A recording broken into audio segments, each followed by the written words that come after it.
Hello, and welcome to the Origins Podcast. I'm your host, Lawrence Krauss. On Indigenous Peoples Day, poetically, I recorded a conversation with anthropologist Elizabeth Weiss. Elizabeth is well known as an anthropologist who's advocated, importantly, not letting ideology, either religious or secular, get in the way of her scientific studies or science in general. She curated a large collection of ancient human remains at San Jose State University and has spoken out passionately for not letting indigenous creation myths get in the way of studying these ancient skeletons to learn about human evolution and the origins of humans here in North America and beyond. And for that, she has been canceled both from her university, which basically removed her from being curator of that collection, and she later on retired because she couldn't continue her studies. But also, she's spoken out in various national scientific meetings about not letting indigenous creation have a privileged position. After all, we don't let creation myths, Christian creation myths about fundamentalist creation myths about the universe being 6,000 years old, get in the way of science. And she argued we should hold the same standard for even indigenous creation myths. And as I say, it's gotten her in trouble. Her lecture on that subject was later removed from the collection of the national meeting she was speaking in. And then on a very different subject, she and another group of scientists were talking about the importance of sex in understanding anthropology. In particular, in her case, sex and skeletons. Being able to tell whether a skeleton was male or female is very important and gives useful information on the everyday lives of ancient peoples. But even that seemingly non-controversial subject was deemed too controversial for the American Anthropological Association, which, in an unprecedented move after her session had been approved, decided to remove her session and not have it at the national meeting. This kind of interference of ideology in science is something that listeners of this program will know is extremely of great concern to me and should be of great concern to all of us. And I was very pleased and privileged to have an in-depth conversation with Elizabeth Weiss on this important issue. You can watch the podcast ad-free on our Critical Mass Substack site, and the subscription dues for that site go to support the Origins Project Foundation, the nonprofit foundation that hosts and produces this podcast and makes it possible. Or you can watch it on our YouTube channel, the Origins Podcast YouTube channel, or listen to it on any podcast listening site. No matter how you watch it or listen to it, I hope you'll be provoked to think about these serious issues and listen to this courageous scientist. And with no further ado, Elizabeth Weiss. Well, Elizabeth Weiss, thanks for joining me, at least virtually. It's great to have you on board. I've been wanting to talk to you for a while since last time we were together was in New York City, it turns out, as I remember. Yes, and of course, now I'm in Tucson, retired there, but I spent a year in New York City as a faculty fellow in Heterodox Academy's Center for Academic Pluralism. Yes, and we'll talk about that as we talk about your story as an anthropologist and one of the people who's been canceled the most different number of ways I can think about. And as you know, I've written about it and talked about it, and we've talked about it, and you've written a book about your experience, which is really the initiator of this particular podcast, On the Warpath: My Battles with Indians, Pretend Indians, and Woke Warriors. And I want to talk about that, but I want to talk about it in a more general context. And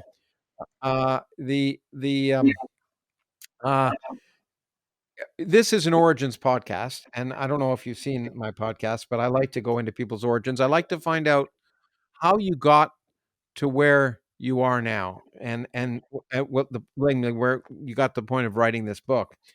And I know a little bit about your background because I do my research, but also your book also describes a little bit about your background too. you grew up where? Where did you grow up? Well, my dad's retired Army, so we grew up a little bit Oh, everywhere. I was actually okay. So you born grew up. in San Francisco, which is, nobody's born in San Francisco, but I was born in San Francisco. And but on my first birthday, we moved to Turkey, and then we moved pretty much every 3 years.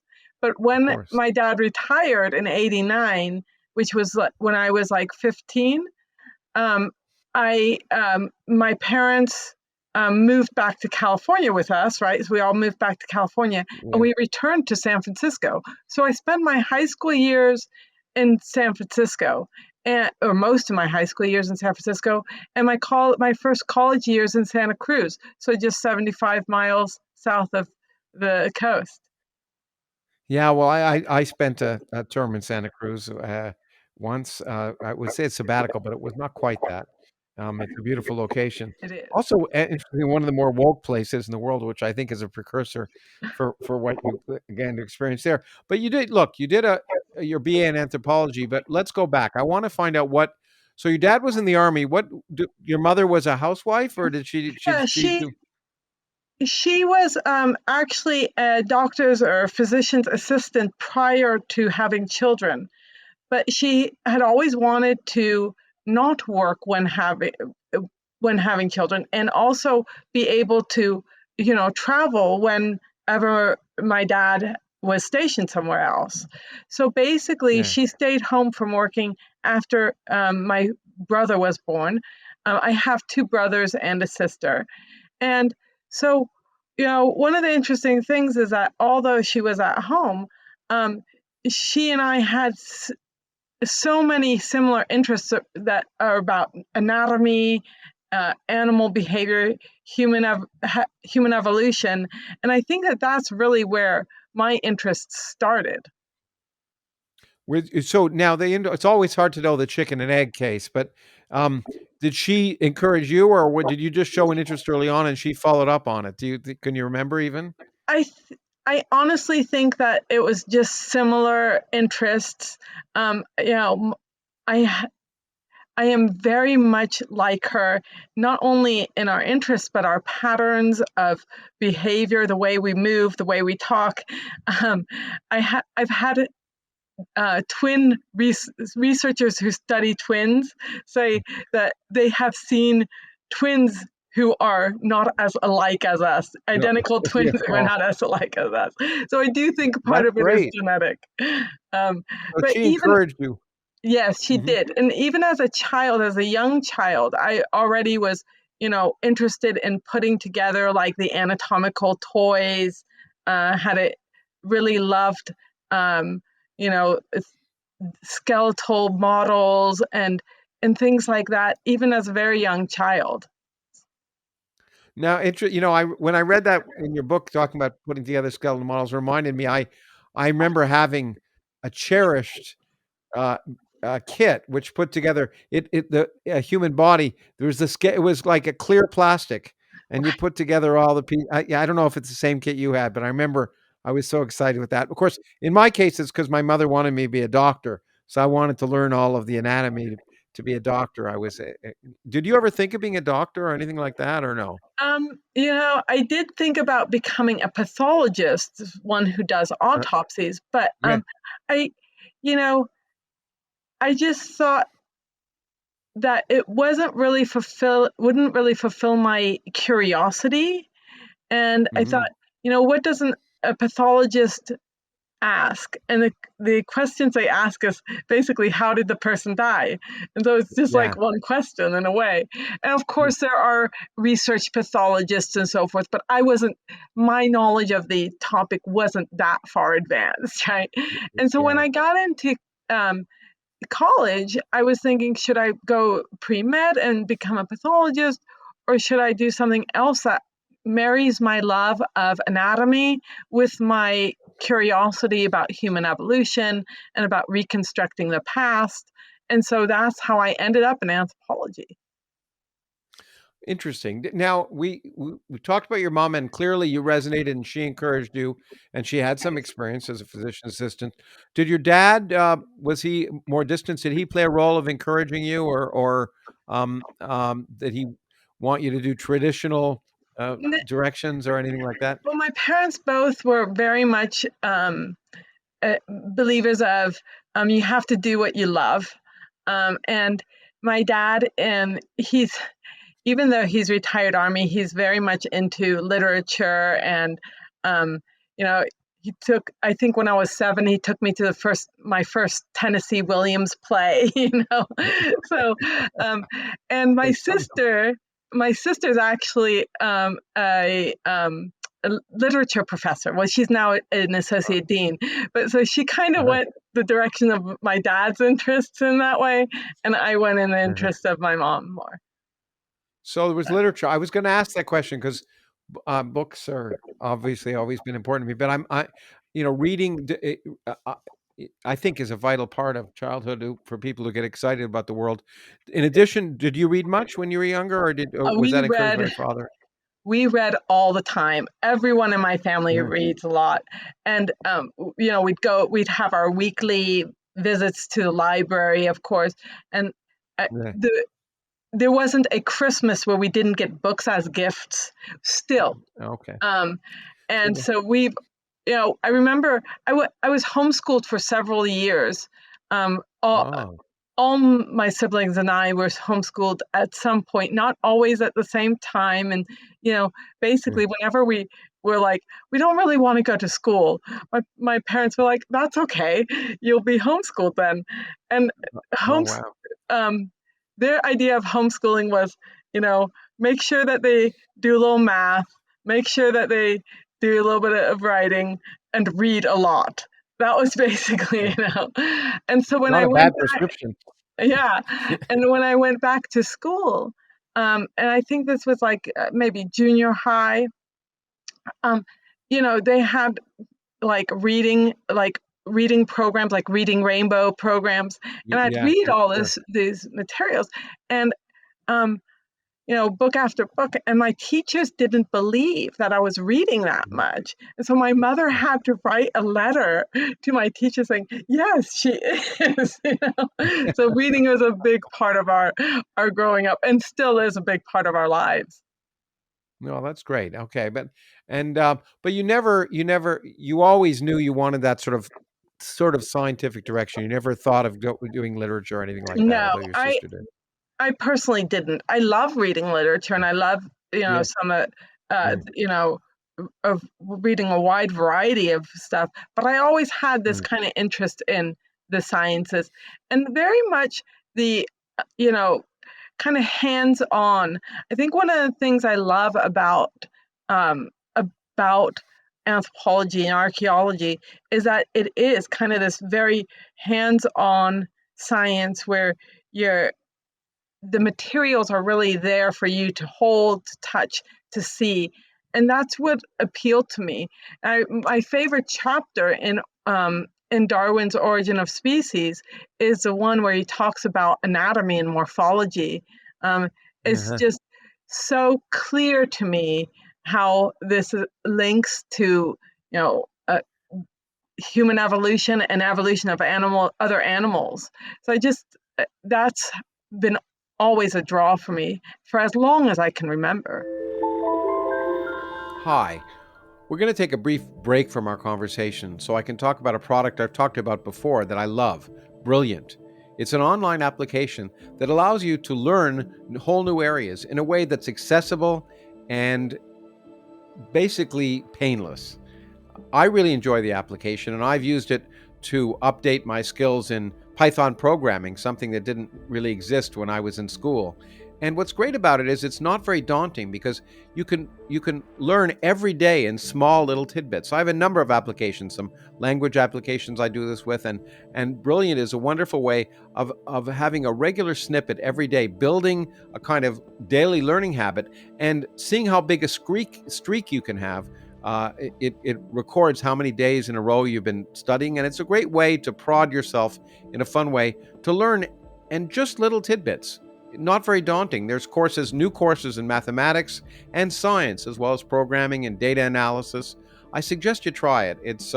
It builds your problem-solving skills, and what's great about it is because you can use it on your phone, you can learn on the go. Now you can get a free 30-day trial. And if you want to try everything Brilliant has to offer for 30 days for free, you can visit brilliant.org/origins podcast. That's one word, origins podcast. Brilliant.org/origins podcast, or scan the QR code on screen, or you can click on the link in the description. You'll also get 20% off an annual premium subscription. I really suggest you try that free trial and see if you don't get as addicted to it as I am. Well, thanks. And now, back to our conversation.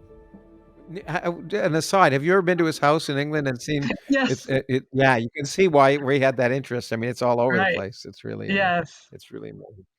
But now okay, so you did your BA at Santa Cruz and managed to survive that experience. But during that and still be rational. I shouldn't put it that way, but anyway, you during that time, did you take a year off? You spent a year in Egypt. Is that true? I did spend a year in Egypt. It wasn't a year off. It was with the exchange program. So I was getting Oh, college so credit for like it. junior year abroad, Yeah, it was it was junior actually year my abroad? senior. It was actually my senior year. Wow, So that's interesting. I had finished all the requirements, but I was still a few credits short of graduating, and so I thought, Uh-huh. why not spend that year abroad? And I actually was planning to go to Ghana, and Ghana fell Mhm. through because of the political situation. There was Yeah. countrywide strikes and the schools were closed. And so like just a few weeks before I was supposed to go to Ghana, they asked me, where else would you like to go? And I was like, Mhm. well, is there any place else on the African continent? And they said, well, we have Egypt. And I said, I'll go to Egypt then. So that's how I ended up in Okay. Egypt. Um, and it was a fascinating year. I really experienced a lot there. I think I came away from there quite um, a lot more realistic, um, in the sense of what the third world is like. And Egypt's not even hardly the third world. But I did then spend Yeah. um, 2 months in Kenya in field school with Kubifora Field School, and it just kind of Uh-huh. opened my eyes to what the rest of the world was like. I had traveled a lot already. I lived in Germany Yeah. when I was in high school, for Yeah. example. Sure, with We your traveled family. throughout Germany and throughout Europe, excuse me. I spent 3 months in Argentina, but it's different when you go from, France to Kenya, Yeah. Oh, and I yeah. think that Yeah. really kind of opened my mind, opened my eyes to how the third world is. Now, did you so in Kenya, you were at a field school. In Egypt, did you get to do any kind of sort of anthropology, or did it you with looking at at least looking at ancient civilizations? It Yes, was more so archaeology, I guess. I went to all the big sites, of course, multiple times, the Uh-huh. pyramids and Luxor, Uh-huh. Aswan. I spent a lot of days in the museum in Cairo, and I took a lot of Egyptology classes. So it was quite Yeah. interesting from That's that great. point of view. I also went to Fayum, which is one of the early primate fossil sites, on a field Uh-huh. trip. So I got to experience a lot of those things and see a lot of those things firsthand. Um, and I had Kent Weeks, who's one of the premier Egyptologists in the world, was one of my professors for two of my classes. So I got some really good education um, about ancient Egypt there. Yeah, I can imagine. It sounds like an amazing experience. Did you think, given you went to Kenya too, did you ever consider paleontology as opposed to anthropology, or is it always humans you were interested in? Um, you know, I had considered paleontology as well, but I think that my main interest lied in human evolution and prehistoric populations. kind of trying to understand what their lives were like, whether it's the hunter gatherers of California, or the Haida up in the British Columbia and the Northwest Coast. Mm. I kind of, one of the things that people oftentimes don't realize is that most Indigenous populations come from a background that had no written language until the Europeans arrived. So there was no written language in the Americas. Well, I shouldn't say all of the Americas, because there were some in South America, but in North America. Mhm. And I thought that this was a fascinating thing that we don't even fairly recently, we don't really know what their lives was like, because they didn't have a written language. The same is not Wow. true all over the world. The Egyptians had a written language for Okay. for quite some time, for example. Yeah, wow. That is an interesting point. And so, the language, the way we find out how they live, is the language of their bones, I guess. Yes. And that's clearly what interested you, and clearly what continues to interest you, and some of the tragedies of losing that language, just like the burning of the Library of Alexandria, um, that repatriation of bones, which we'll get to. Um, the the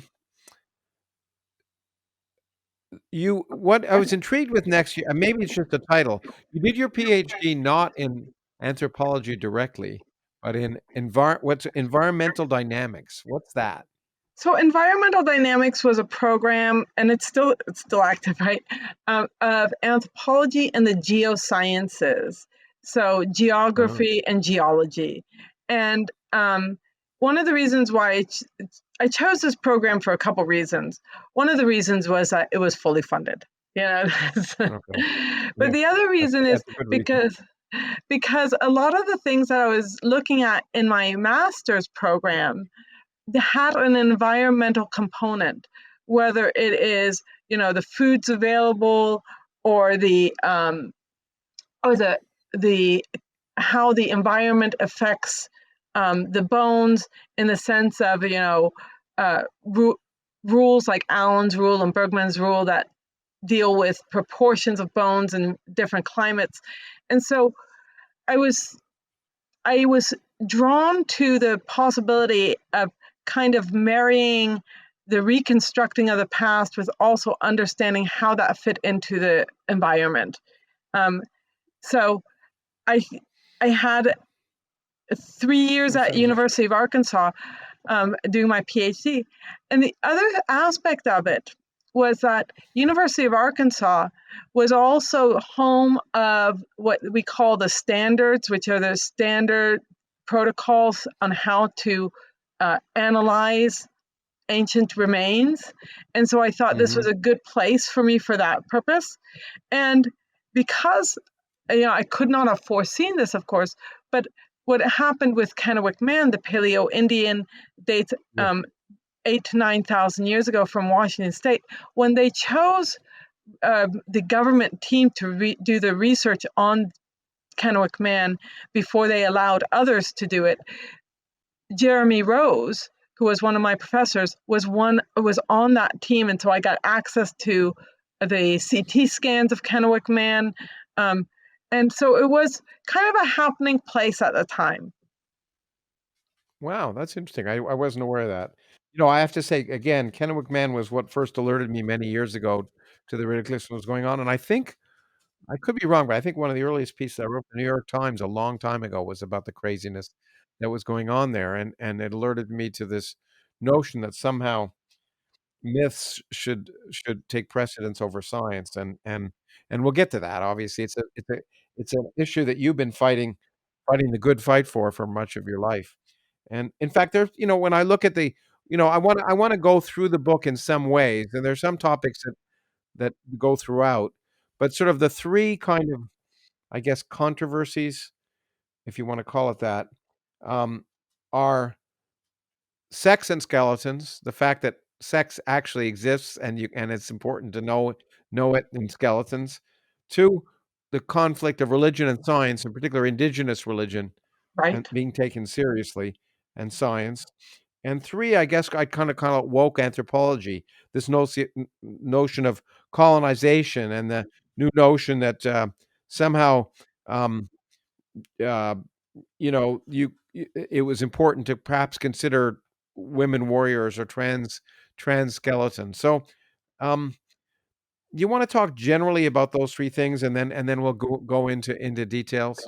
Sure. So one of the interesting things about anthropology is that it's really the study of the other. And so it's trying to, yes, we're studying man or humans, if you wish, but basically it's still trying to figure out what other people's lives were like, whether that's people in the past or a different culture. And it appears to me now that what's happened with woke anthropology is that anthropologists are entering into the field not wanting to learn about the other and understand the other, but rather putting on a lens to look at the past or other cultures through their own view. So, a very ethnocentric view in a sense. And so, in archaeology, that becomes like queer archaeology, where you're looking at artifacts and you say, oh, well, here's a female skeleton, but seems to be buried with male artifacts. Does that mean that that skeleton identified as a man, that person identified as a man? And my position for this would be, well, actually, you got the independent variable and the dependent variable wrong, Yeah. because what Yeah. that probably means is that women were doing different things than you thought they would be doing. And Yeah. the basic blanket problem is that they're trying to fit their own narrative. The woke anthropologists are trying to fit their own narrative to the data rather than let the data lead them to the most probable conclusions. And so Yeah, that's that's a big fallacy that, it occurs in a lot of in religion too, having the answers before you ask the questions. right. And so with that, you have, the trans issue with the, you can't tell what's the male and female in the skeleton. One of the first things you do when you find bones is you try to determine the sex, right? Yeah. Now you can't always do it. Sometimes it's not a full skeleton. Sometimes it's a young Mhm. individual, and the differences of male and female are not visible on the bones yet. Those occur at puberty. They can still be discovered through DNA then, but with just a visual thing, you cannot tell like a baby's sex, Mhm. um, in just bones. Um, Mhm. but so basically, you have now the these kind of neo tribes who are trying to decolonize anthropology and say, we're not looking at, we're not Westerners looking at the other. We are looking at it through all these different lenses. And those different lenses are the tribes. The queer anthropology tribe, the trans anthropology tribe, the Black trowel collective tribe, and so forth and so forth. And one of those tribes are the Native Americans, whether they are true Native Americans or pretendians, and people who say they're Native Americans but aren't. And sometimes you can say, there are people who may be mistaken and honestly mistaken, but then there are people who are using it to get ahead, or tribes that aren't really tribes. But the with the Native Americans, be they real or not, their lens is this kind of indigenous religion. But what is indigenous religion? And basically, they've kind of thrown together this kind of religious animistic belief that has a little bit of Catholicism dropped in there, a lot of like new agey stuff, and then some woke stuff. I mean, and and because anthropologists are now not looking for the accurate reconstruction and they're into their own tribes, they've basically decided that whatever narrative a tribe has, whether it's a neo tribe or a Native American tribe, has to be accepted because they're the oppressed or the victims. We have to listen to that. And that's, I think, how anthropology has gone down, the wrong road. And what's occurring now with the repatriation, we talk about, the first big repatriation issue arose with Kennewick Man because he was a Paleo-Indian, not associated or closely affiliated with any Native American tribe. And yet he was reburied. First he was put away, and then he was, kept away from researchers. And after like 20 years, they finally reburied him. And what's interesting is when they decided to finally rebury him, which was done with congressional, I believe, a congressional order signed by Obama. Mhm. They basically said, well, the DNA shows that Kennewick Man is affiliated to one of the tribes that wanted him.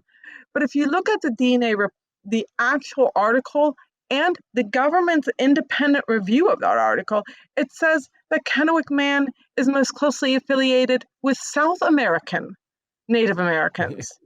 And so, Yeah. but it doesn't matter to the woke anthropologists because it's the narrative that is being fit to the data and not the data that is being used to tell the story.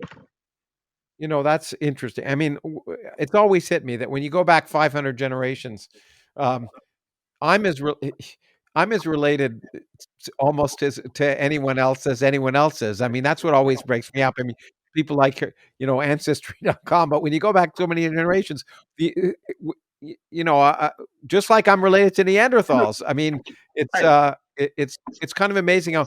And when you said this and you put it that way, it reminded me of when I was fighting years ago against the introduction of creationism into schools instead to replace science.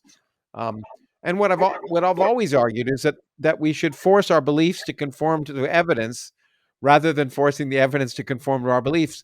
And that's exactly what we're beginning to see here is that people decide what the answer is, that there's a relationship, and the evidence must therefore any genetic relationship therefore proves the Right. relationship. But I suspect in many ways you could probably find that I'm related to that person as much as, or at least at some level, um, genetically.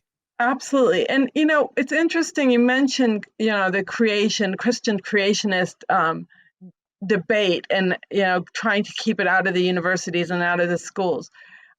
Because I came through the university system in the 90s and early 2000s, I got my PhD in '01, I believe, 2001.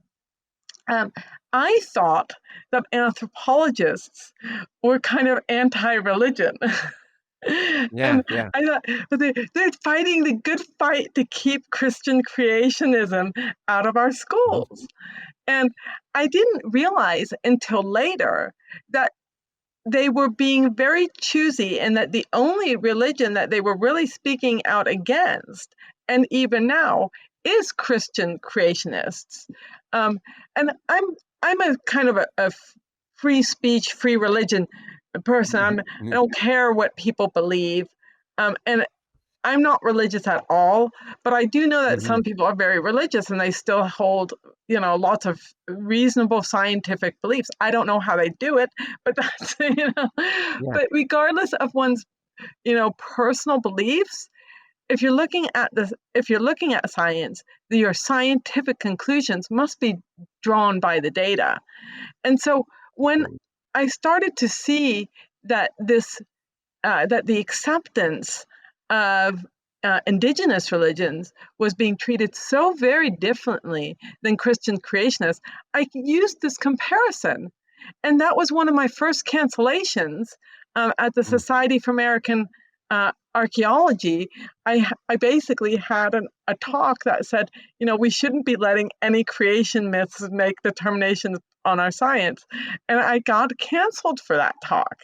Yeah, So, we'll go into that in some detail. I want to, I want to start with generals, and I right, want to go through the various cancellations you have, and in deference to the way you presented, I'd like the first cancellation I want to talk about is actually one of your last cancellations because you right. talk about which is the in my mind because I've written about it. It's famous to me. The cancellation of a talk you gave at the American Anthropological Association, which was basically you and three other anthropologists and also a moderator talking about the importance of sex and skeletons, right? Or Right. sex in anthropology. And I think it was called "Let's Talk About Sex, Baby: Why Biological Sex Remains a Necessary Analytical Category in Anthropology." And and what surprised me about the reaction, and I want you to talk about this, is from a scientific perspective, as you point out in your book, and as any real scientist will point out, sex is binary. Yes. And it's a crucial aspect, and you, as you say, you can see it in skeletons. You don't have to be. It's not political. It's not based on your politics or anything else. You look at female skeletons versus male skeletons, ancient ones, and an expert like you can tell the difference, and maybe not even an expert. Pelvic size and everything else. And of course, sex is defined largely by what kind of gametes you produce, and and uh, and I was surprised to see that not only was your talk canceled, but that the societies themselves talked about it as if you were doing unscientific work by arguing that sex was binary. That somehow that was opposed to the ethics and mores of the American Anthropological Association. You want to talk about that a little bit? Yeah. Kathleen Lowry, who's at the University of Alberta, was one who organized the session, and she's the one who contacted me about it. And I was like, we had written an article about this topic before together, a commentary, I would say. And Mm-hmm. so I was more than happy to, jump in there and talk about it. Um, throughout my whole career, my research has touched upon differences between sexes and mainly trying to determine what is biological and what is environmental or cultural. And so, like when you're trying to reconstruct what people are doing in the past, you have to first try to figure out what differences in the bone are just due to biology, sex differences. And once you Yeah. do that, then sometimes you find out, oh, there's not really much else left, right? The sex Yeah. difference is the main difference. And so I decided to do an to do my talk on the. I think my talk's title was "Make No Bones About It." Sex and skeletons is binary. People may not be. And so one of the Mm-hmm. things I thought that the talk would do was highlight why we know that there's males and females when looking at bones, and then transition into talking about, now for forensic anthropologists, people doing forensic work, are there ways that we can look at to understand whether somebody has had a sex change? You know, literally, what impact does the surgery have? Like, of course, there's a lot of soft tissue surgery, but there's also feminization surgery that looks at changes in bone, like the softening of the brow ridge, for example, the change of the jaw. I don't know if I don't think there's any research or any um, or very much that you can do to make a woman look more like a man with bones, besides giving testosterone, which would change bone growth. And then the third aspect of my talk was going to be about when you when we transition children, what does it do to their bones? And so, Mm-hmm. I had this kind of, from the archaeological to the forensic to the medical anthro perspective, and it got canceled. We were all called transphobes, and we are told that there's no place for transphobia in anthropology and that sex is not binary. Now, some people will say, well, they're not saying that sex is not binary, they're saying gender is not binary. But what anthropologists want to do is they've now used the term sex slash gender or gender slash sex, and they want to get rid of the term sex and replace it with gender and not have the concept of sex. And so there's active movements to do this now. And I personally don't think, there's, I'm not a moralist. I don't care if an adult decides that they want to have sex change. I do worry about children because it does negatively affect their bone health. And these are irreversible decisions. And we don't let children do a lot of things. but Yeah.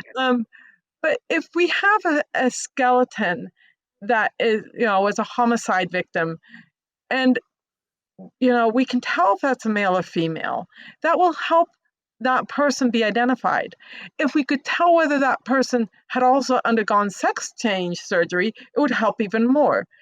So far, the research has shown that sex is such a powerful variable that determines the traits that even after feminization surgery, the skull still comes up as male. It doesn't. It changes too nuanced, too small to make a difference for forensics. And so I thought that this was actually quite a open-minded way of looking at sex and gender.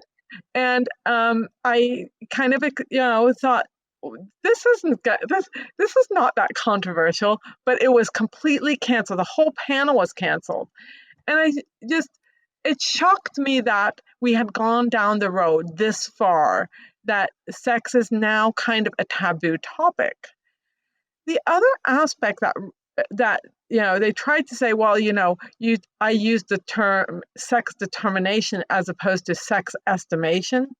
So anthropologists will use three terms: sex estimation, sex identification, and sex determination.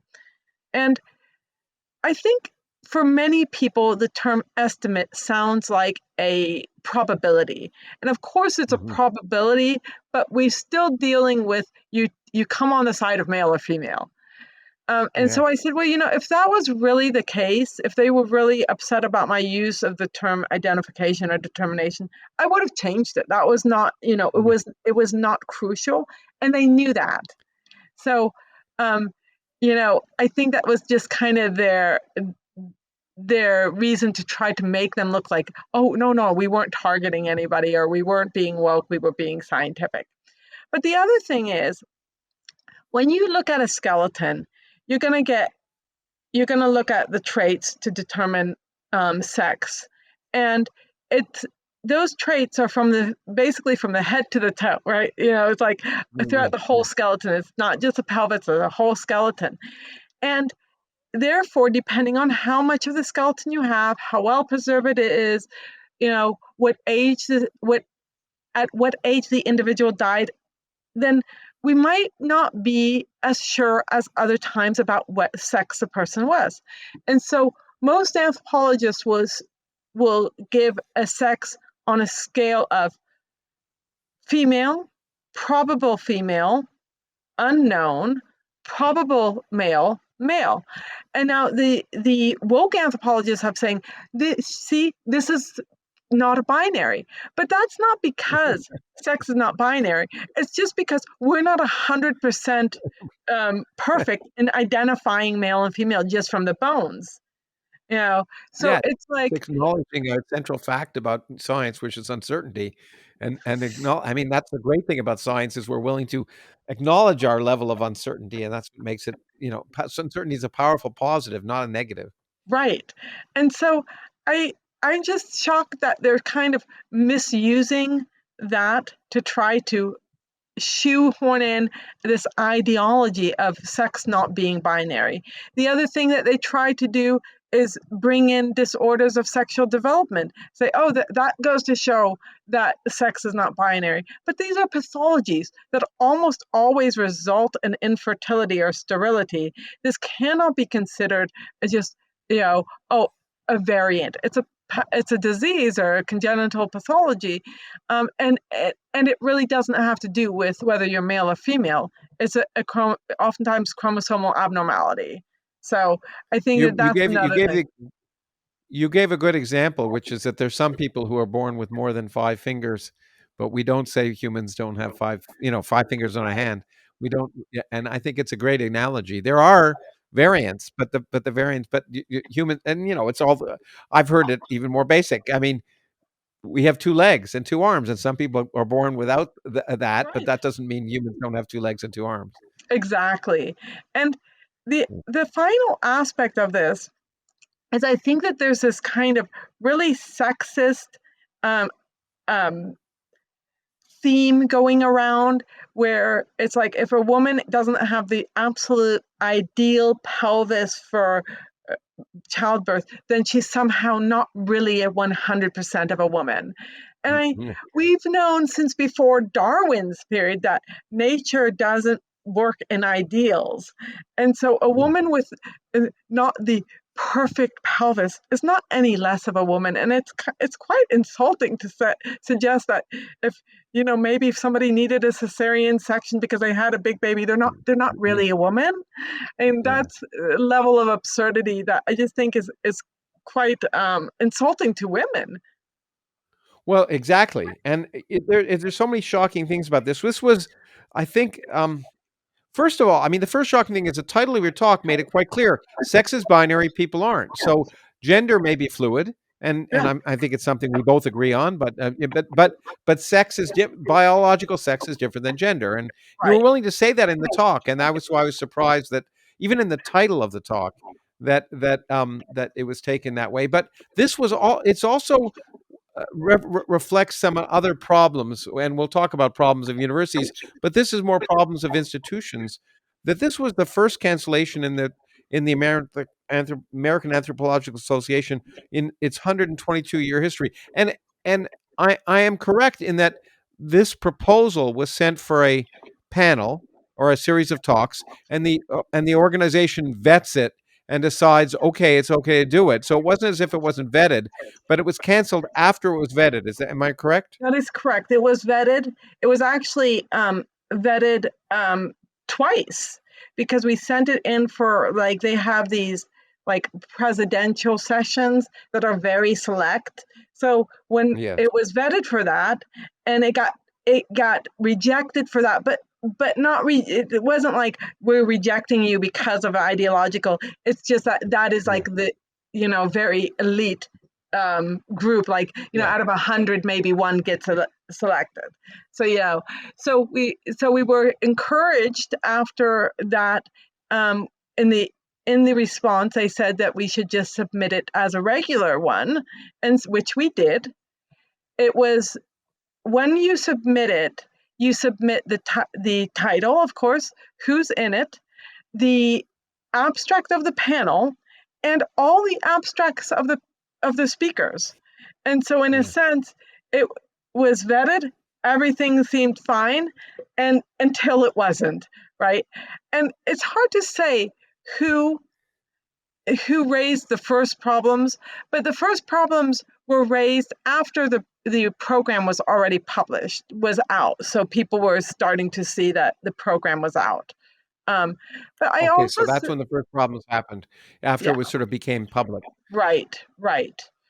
And, it's the same thing happened with my other talk with the Society for American Archaeology. It Mhm. was vetted, no problem until it became public. And then, It wasn't a problem till it was, and once it became public, suddenly one finds, and this will be a theme in your experience and more generally.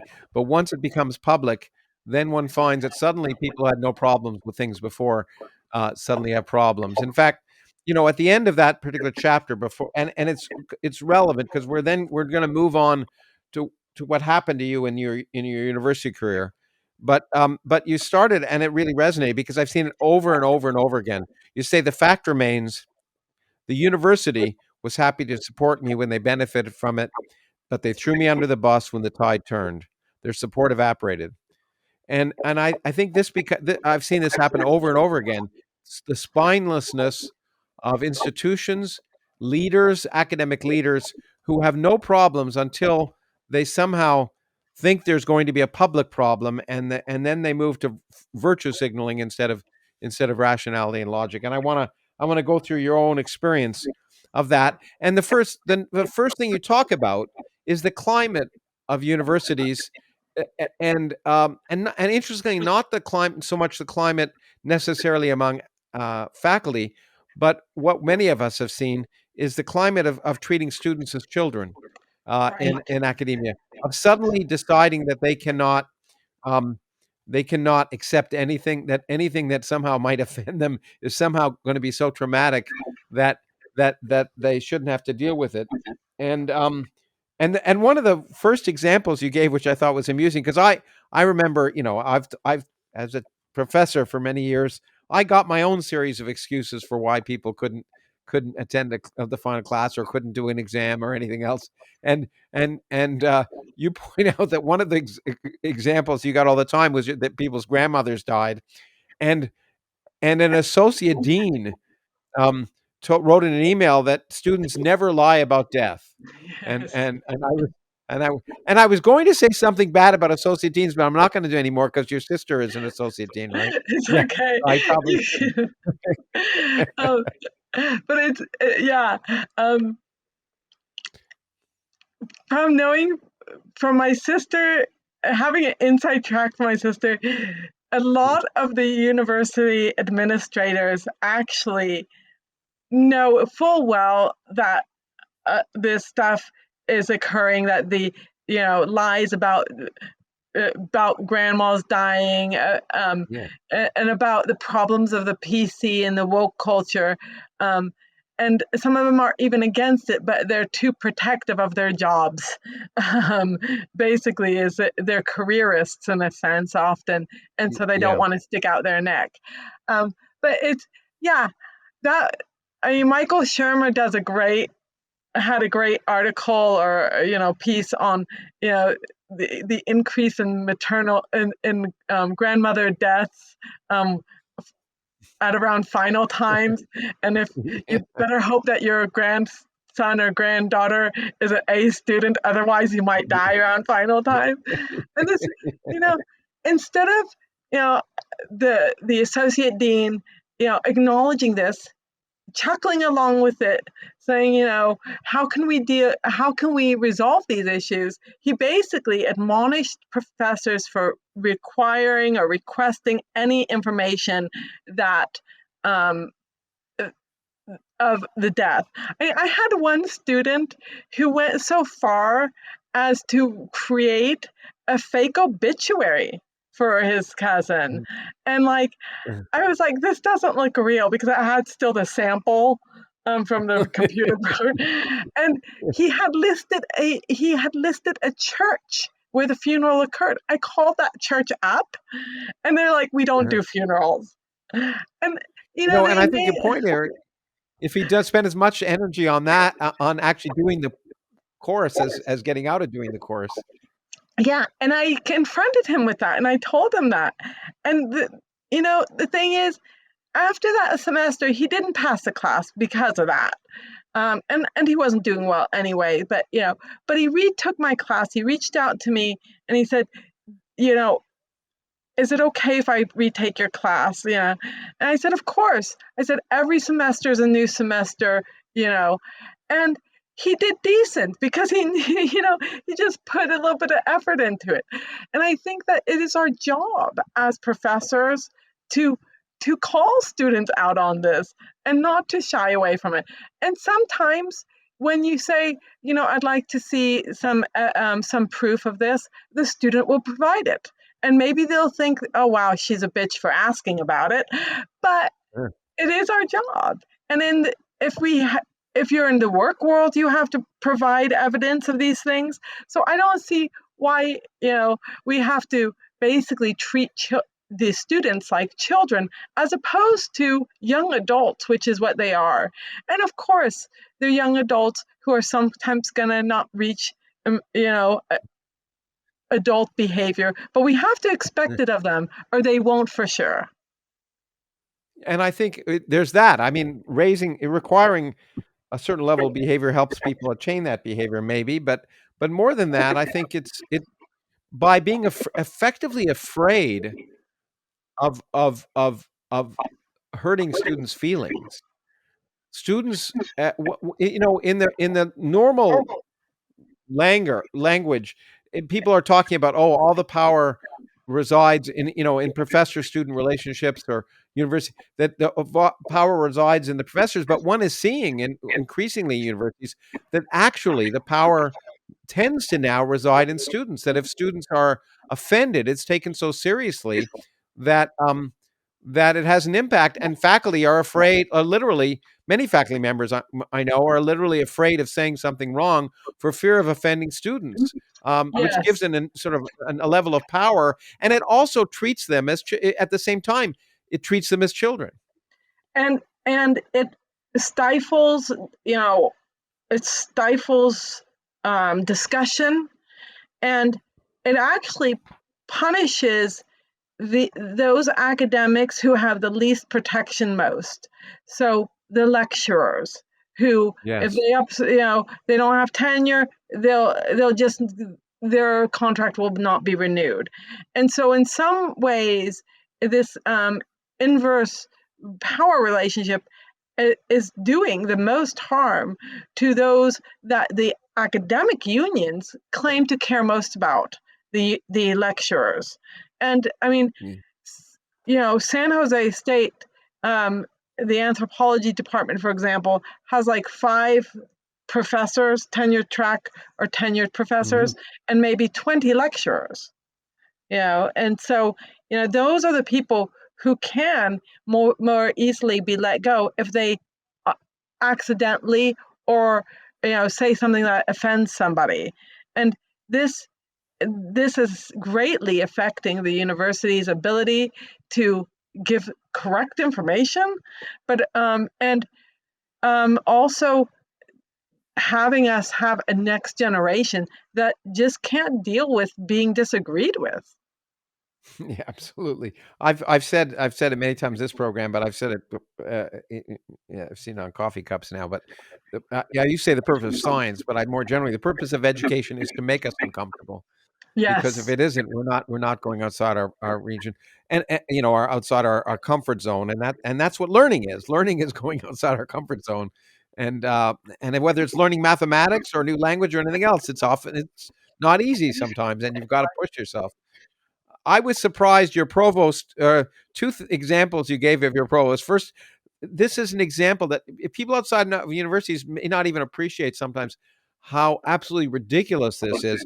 But the idea that, it used to be that if students, had a problem, they'd go on academic probation, and your provost gave wrote that we shouldn't use the word probation because it seems too much like it will, like somehow it's a they're doing something criminal, and we have to Right. change the word.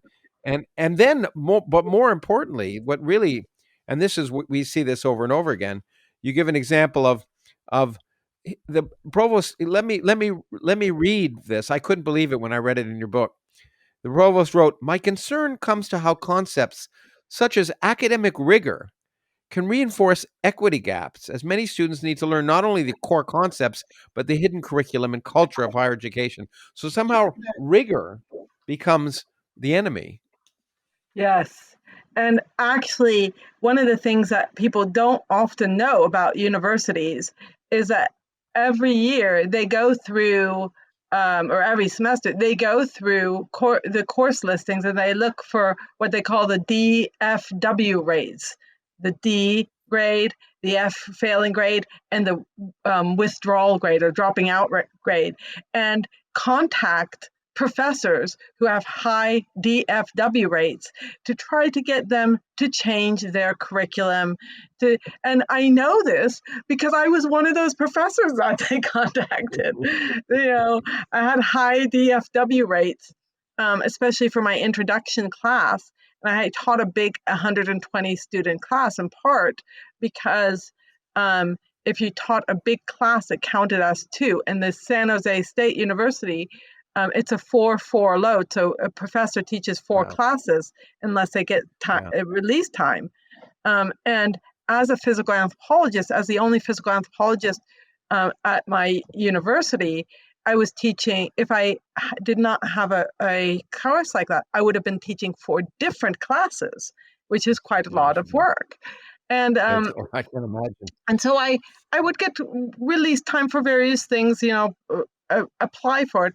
But one of the constant release times was this 120 student class, but it would have a high DFW rate. And so they took it away from me.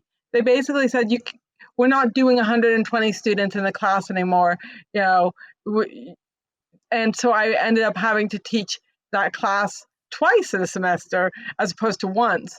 And you know, I mean, in some ways, a lot of times students won't do as well in large classes because they're not coddled as much. And Yeah, so yes. this is also a part of rigor.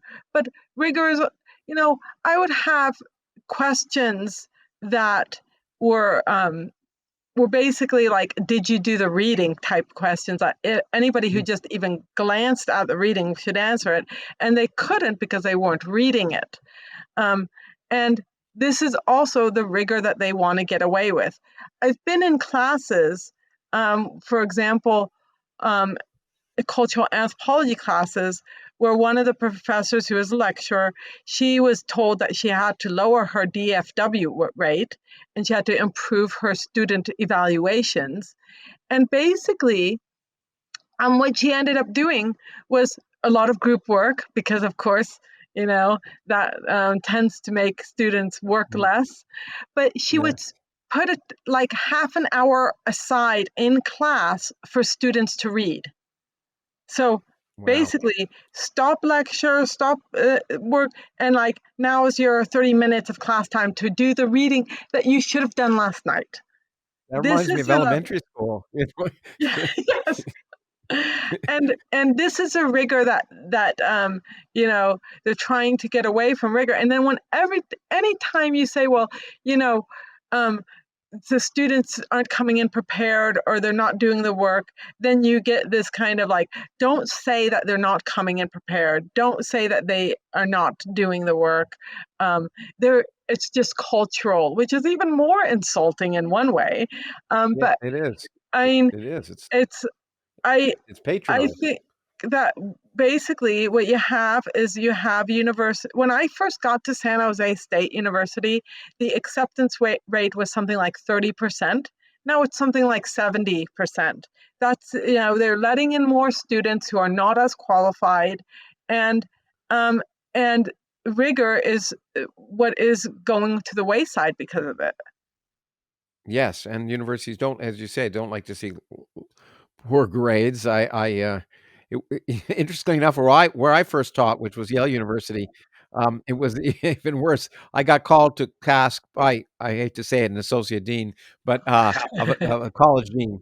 They have college deans there. There's a lot of colleges Right. because I gave a student a C, Wow. and I Yeah. got a call saying we don't give Yale students C. But anyway, so this it's interesting that you frame that early in your book, because this atmosphere of concern about what students are thinking and feeling, and the public's thinking or feeling, is really what ultimately led to the problems that you confronted. And they began when you published a book, your book, Repatriation and Erasing the Past, in September 2020. A book Right. whose premise was that repatriation is inappropriate in many cases, and just ask the question, is it appropriate? And of course, that was enough ultimately to lead to your cancellation. But your first argument, well, was that, well, there are two arguments that are fundamentally ridiculous, which I think you go over. Is that basically repatriation is based on the claims that, or two claims, one of a relationship of a tribe, an indigenous tribe, to an ancient skeleton, which we already alluded to, is can be not only kind of ludicrous, but sometimes can be actually factually wrong. Right. But also it caters to, um, to a religious basis, that relationship is often based in myths. And in fact, one of your main criticisms in this book, which you wrote with a lawyer, right? Right, Um, correct. and and therefore it's not too surprising that one of the first claims about why um, this law, which is called NAGPRA, which I want you to talk about it, violates is the Establishment Clause. So why don't you we begin there? So NAGPRA is the Native American Graves Protection and Repatriation Act, and it was passed in 1990. And the purpose of it was basically to repatriate or remains and certain artifacts, not all artifacts, to affiliated or connected tribes. It did that. Mhm. And in a sense, it was by 2020, pretty much everything that was supposed to be affiliated with, that was clearly affiliated, like historic links, was repatriated. But what, because of how NAGPRA was written, the repatriation process is never over because the affiliation can be more and more tenuous, and the artifacts can be more, broader and broader defined as sacred or funerary objects. So what Jim Springer, who is my co-author, and I did was we looked at how NAGPRA violated the Establishment Clause, which means that the government cannot establish a religion. It cannot support one religion over another, and it cannot, put in place a law that is based on religion's preference. So the separation of church and state goes both ways. Not only are you free to practice your religion, but the government cannot impose a religion either, or cannot support a specific religion. And so we looked at it, and I had been writing about this for many years, as has Jim. And Jim is actually, he's now a retired attorney, but he also got a PhD in anthropology and even had worked with Don Johanson, who had discovered Lucy, the 3.6 million year old early human from Ethiopia. And so we looked at the different ways that NAGPRA violates the Establishment Clause. One thing is, for example, the NAGPRA committee that makes decisions, must have 2 Native American traditional Indian religious leaders. So it's one thing to say you need a religious leader in a committee, and you might say, I don't like that, but it's not establishment. But if you say Yeah. you need a traditional Indian religious leader, someone who practices that specific religion, then that's an establishment. So we pointed that out. And even worse, what is traditional Indian religion? Nobody Exactly. I was going knows, to say yeah, I was going to say it's not just Indian, it's traditional Indian. What right? does traditional mean? What does traditional mean? What we nobody knows. And and then the other thing is that the artifacts that can be repatriated include sacred artifacts that are objects that are required to practice traditional Indian rituals, religious rituals. Well, how does the government determine that? How does it? And the answer is basically it accepts anything that a Native American elder or a religious leader says, but that is establishing a preference for religion. So if you find a cross, then it's okay to keep, but if you find a medicine bag, it might not be. You're treating prefer one religion over the other. Mm. And then the other thing is there's a whole bunch of religious aspects in NAGPRA, like, for example, every committee starts and ends with a traditional Indian religious prayer. And they're kind of interesting because you can tell that they're kind of just made up. They Mhm. sometimes throw in Jesus Christ or so, you Mhm. know. Yeah. But the other thing is that, you know, you have to now, with the final rule changes that came about in 2023, you also have to engage in religious rituals like sage burning. These are enforced religious practices on others. So, um, and then finally, perhaps the worst is that NAGPRA allows Native American creation myths in order to make decisions on repatriation. So if Hmm. you have a creation myth that your people were put on this earth by the creator in the bottom of the Grand Canyon, that is treated as legitimate evidence.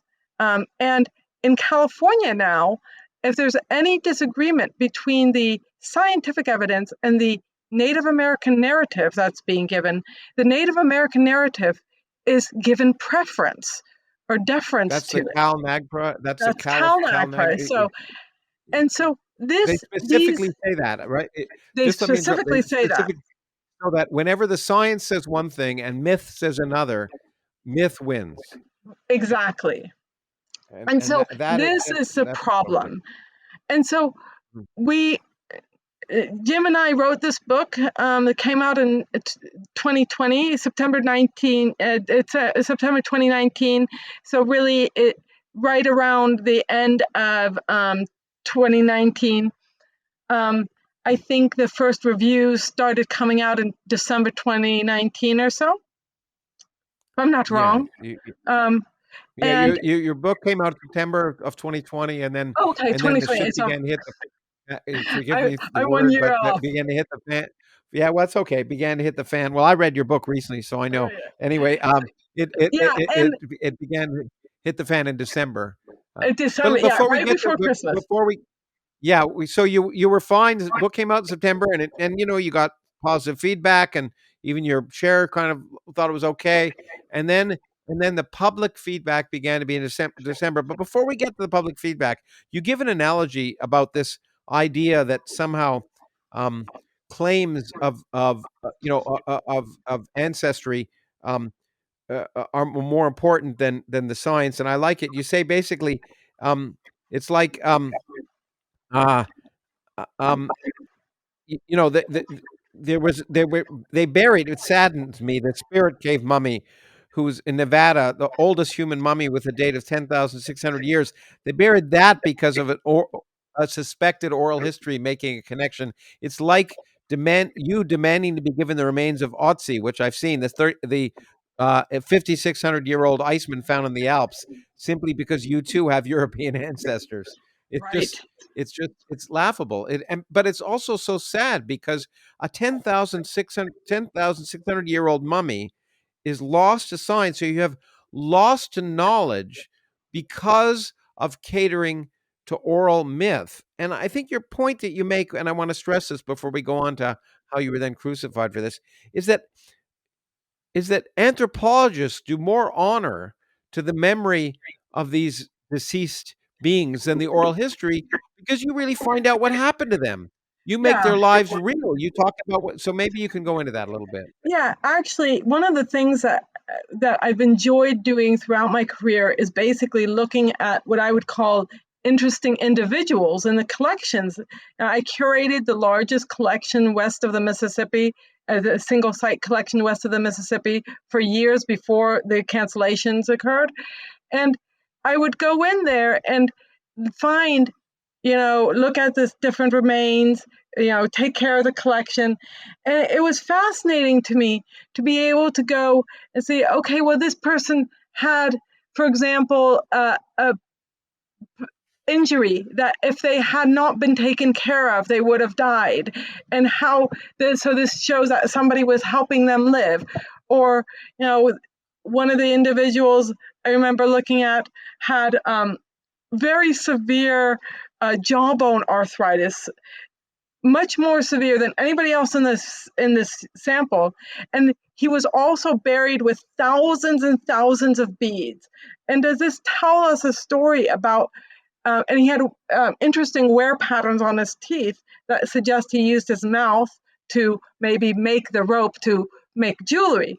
So that it was this artisan. So these kind of stories that really bring the people to life in a way that could not be done in a in with just listening to myths.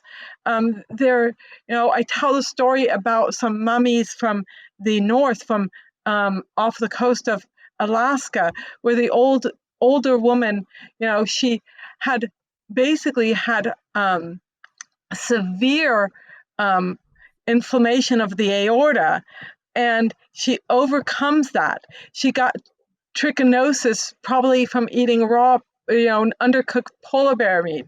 She had, you know, uh, pulmonary arthrosis of the lungs from breathing in the smoke when she was stoking it all night to keep her family warm. And she gets through all these different hardships, and then she dies because of an avalanche. And these are Yeah. people's stories that are so fascinating and really, you know, um, tell what life was like in a way that honors them much more than any myth could do. And that's what one of the things that attracted me to anthropology is being able to tell these stories of people who could not tell them themselves.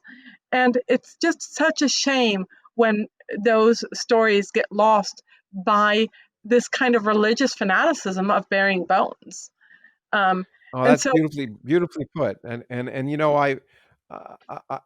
my field, as you know, is cosmology, and I've often said, and when comparing to religion, that the imagination of the universe is so much greater than the human imagination that we're right, continually surprised. And in microcosm, that's what you're seeing.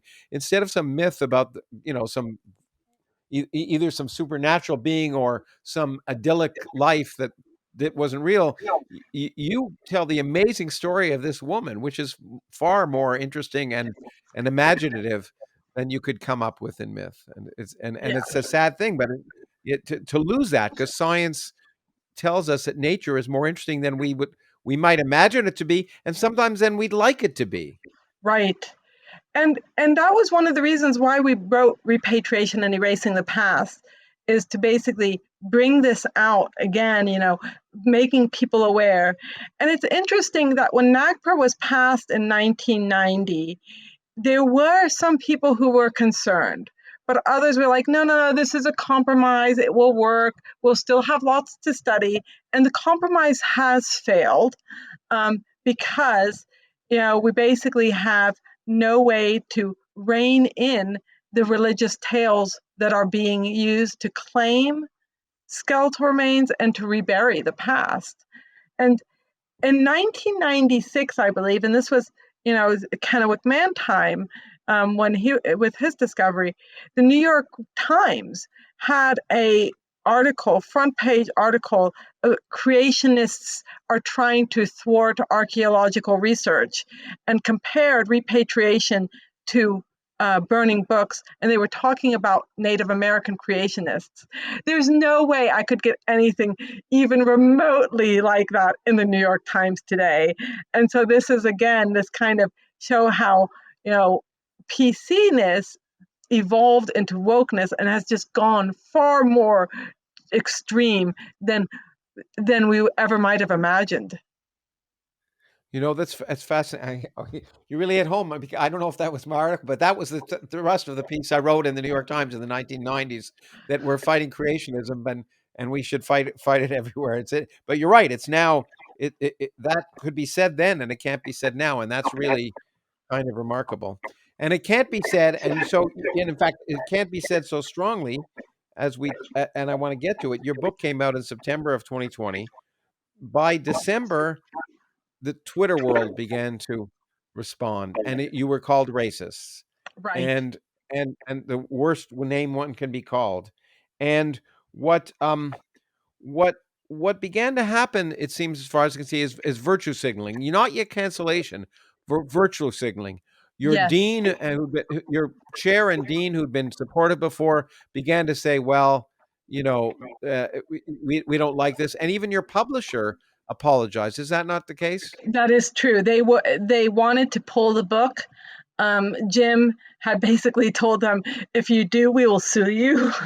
So they didn't. Um, To write a book with a lawyer.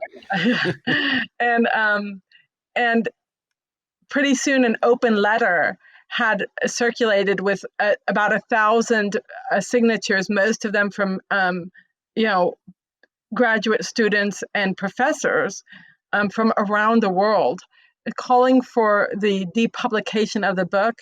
And it was kind of funny, you know. One of the things is that throughout all my cancellations, I've had to really keep my sense of humor. Otherwise, you'll go mad. But it was kind of Yeah, funny I that know where you people come from. were saying, they were the open letter. There were two letters. One that straight out called for the banning of the book, to depublish it completely and not sell any copies and whatever. And then they moderated that little bit with saying, yes, some people want it banned, but of course they didn't use the word banned. They wouldn't, but Yeah. but they said, we don't want it in any libraries. People shouldn't be able to get this for free. And ironically, on the Twitter, you would see these threads like, "Does anybody have a free copy of the book?" Because they didn't want to pay for it either. So, I mean, the open letter came out so quickly, was signed by so many people so quickly. I think, you know, end of September 2020, the book came out. The open letter had already many signatures in December. Um, and I honestly think that most of the people who um, who signed that open letter did not read the book. Otherwise, it would have been like a bestseller, right away. But best-selling anthropology book of the decade or something. Yeah. The thing is, like, they decided to say that I was racist. I could not at first. What was interesting was I couldn't really see why they would have chosen that as opposed to, anti-indigenous Mm. um, or or just like against reburial, Yeah. insensitive or so. But the thing is that I think they knew that that was the grenade to throw, and so they threw it. They Right, they threw it. claimed that it was in the letter. It was claimed that it was also because we used the term race in the book. Jim explained that we used that term because that was a term in many of the laws, and so that we even qualified it as, we understand this is a complicated term, and there's this and that, but we're going to use it sometimes because of how the laws are written, right? So Hmm. I don't believe that that's why they they said we were racist. Um, and basically, it really just led to a series of my chair, my dean, my provost, all basically eventually jumping on that bandwagon of cancellation. Well, first before they actually officially got to cancellation in different ways, the first thing they then did was virtue signal, right? They just Right, began to, whereas before they thought it was interesting and provocative work, now they decided it was bad inappropriate. work and evil, and it didn't support the goals of the university, so they began to speak out and get ahead of the mob. But Right. they still said, okay, we'll give you academic freedom, but we don't like what you're doing. Yes, and they it's called me Victorian, and my Mm. views Victorian, and wrote like kind of letters like, on the one hand, academic freedom, but and But but we disagree with her. I yeah. actually think that that first letter that my chair wrote, supposedly defending my academic freedom, was very spineless. If he had wanted to criticize my book, which he would have every right to do, he should have he should have read it. I think he says he did, but he really misunderstood it if he didn't, because he claims that we thought we were arguing that that science is linear. We're like, we have a Yeah. whole chapter on that it's not, right?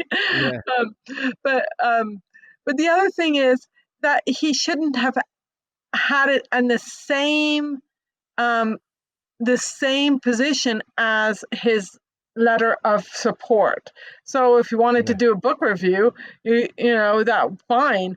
But if you wanted to, write a blog, fine. But it was like Yeah. he had this letter of support, and then he, says, but this book is But you have to trash. say the but. If he didn't want to be, I mean, what happens is these people are afraid of themselves becoming attacked. And Right. so that's what virtue signaling is all about. But they have the right to do this, but I disagree with it. I hate it. In spite of the fact that beforehand, as you point out in your reviews, it basically said this is going to be provocative and cause a lot of discussion, and it'll be really good. So the first sign before cancellation is to suddenly shift and say, all that stuff doesn't matter now. I don't like it because I want to protect myself, and the university wants to protect itself before they decide whether they're actually going to get rid of you. Then you added insult to injury, however, because that's when you decided in April of 2021 to do the Society for American Anthropology talk, and the talk was entitled "Has Creationism Crept Back into Archaeology?" And it was online because of COVID. Is that right? Right. That's correct. And it was aired on April 15th, Tax Day of 2021. Yes. And that really seemed to light the flames. Is that correct? Yeah, so that was like my second cancellation, or my second wave, I guess. And it was basically looking at the argument about the Establishment Clause and NAGPRA. And I actually thought it was, I really didn't think that it was that controversial of a talk. Even then, I still thought, it's not that big of a deal. And I thought, we're framing it in the sense of, in that talk, we don't even actually say, and it was co-authored by Jim and I, but I gave it. Yeah. I don't actually say that I'm against repatriation, although I am, and everybody likely knew it. But my point in that talk was, if you're going to repatriate, make the decisions based on science, not religion. And so, you could say, well, everybody knew that you were against repatriation, and therefore this was kind of a sneak in, but it really wasn't. It was like, well, I can understand that not everybody's going to have my perspective. I'm always Yes. clear about my perspective, but if we're going to come to, repatriate remains, let's at least do it using science and evidence and not religion. And that was how I framed it. There were people, the sidebar with the comments were just like nasty comments, almost completely, nothing really of substance. And people would attack some aspects of my talk about the timing of the peopling of the Americas. There was a big debate about timing of the timing of when people came to the Americas. Some people say it's 10,000, some people say it's 13, some people 22, whatever, like it's all over the place. Yeah. And I haven't made up my mind on it. I think that there's, sometimes I think it's older, sometimes younger, but I had quoted the Society for American Archaeology statement on it, and people took that as, oh, well, she thinks that Native Americans have been here only 13,000 years, and so they even took that quote from the society itself, offense at that. It was kind of crazy. The first president of this, the president who was there at that time, the Society for American Archaeology president, I believe it was Joe Watson, if I'm not wrong. He basically stood up for the inclusion of the talk. He didn't want to take it down because the talks were supposed to be up online for 3 months. And he stood by that decision. But then as soon as the next president came in, she reversed it and she took it down immediately. And the thing is, it was only shown the once. They had frozen all the talks and didn't put anything up online until they resolved this issue. And so basically held it up for like 2 weeks or so. And ironically, this was probably the only talk that people wanted to go back and look at.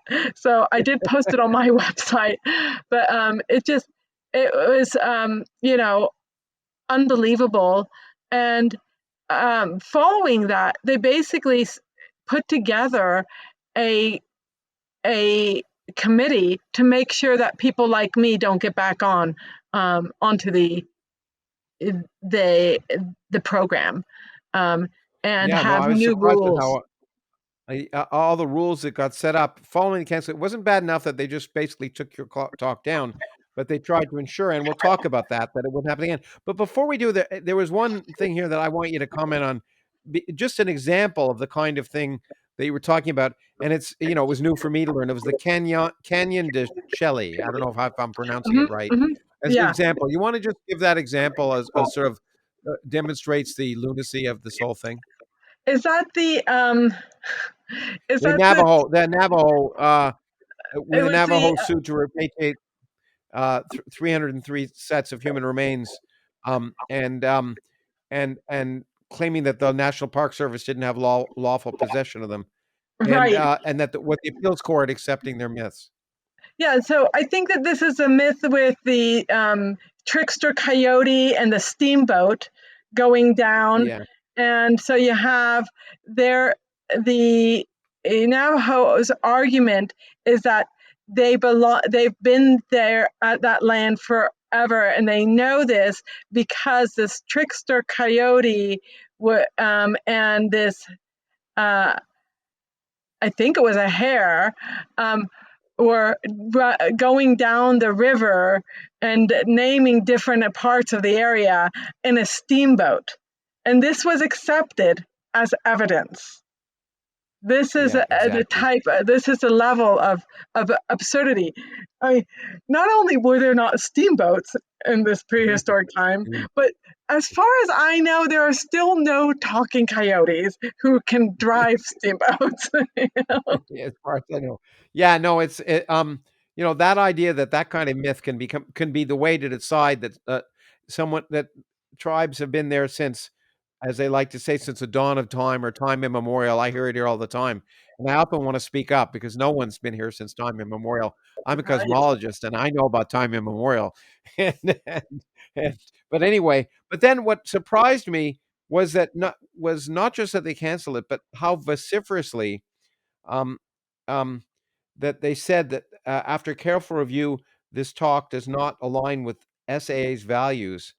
And then they say something which you hear over and over again, which really amazed me. They issued a second statement about the talk in which they wrote that, quote, the board of directors collectively apologizes to those who were harmed by the inclusion of our presentation.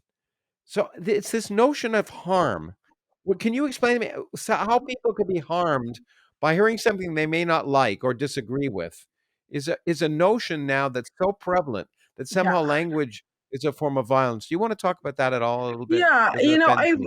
I think it's kind of interesting. I think that in the 90s and early 2000s there was the PC culture.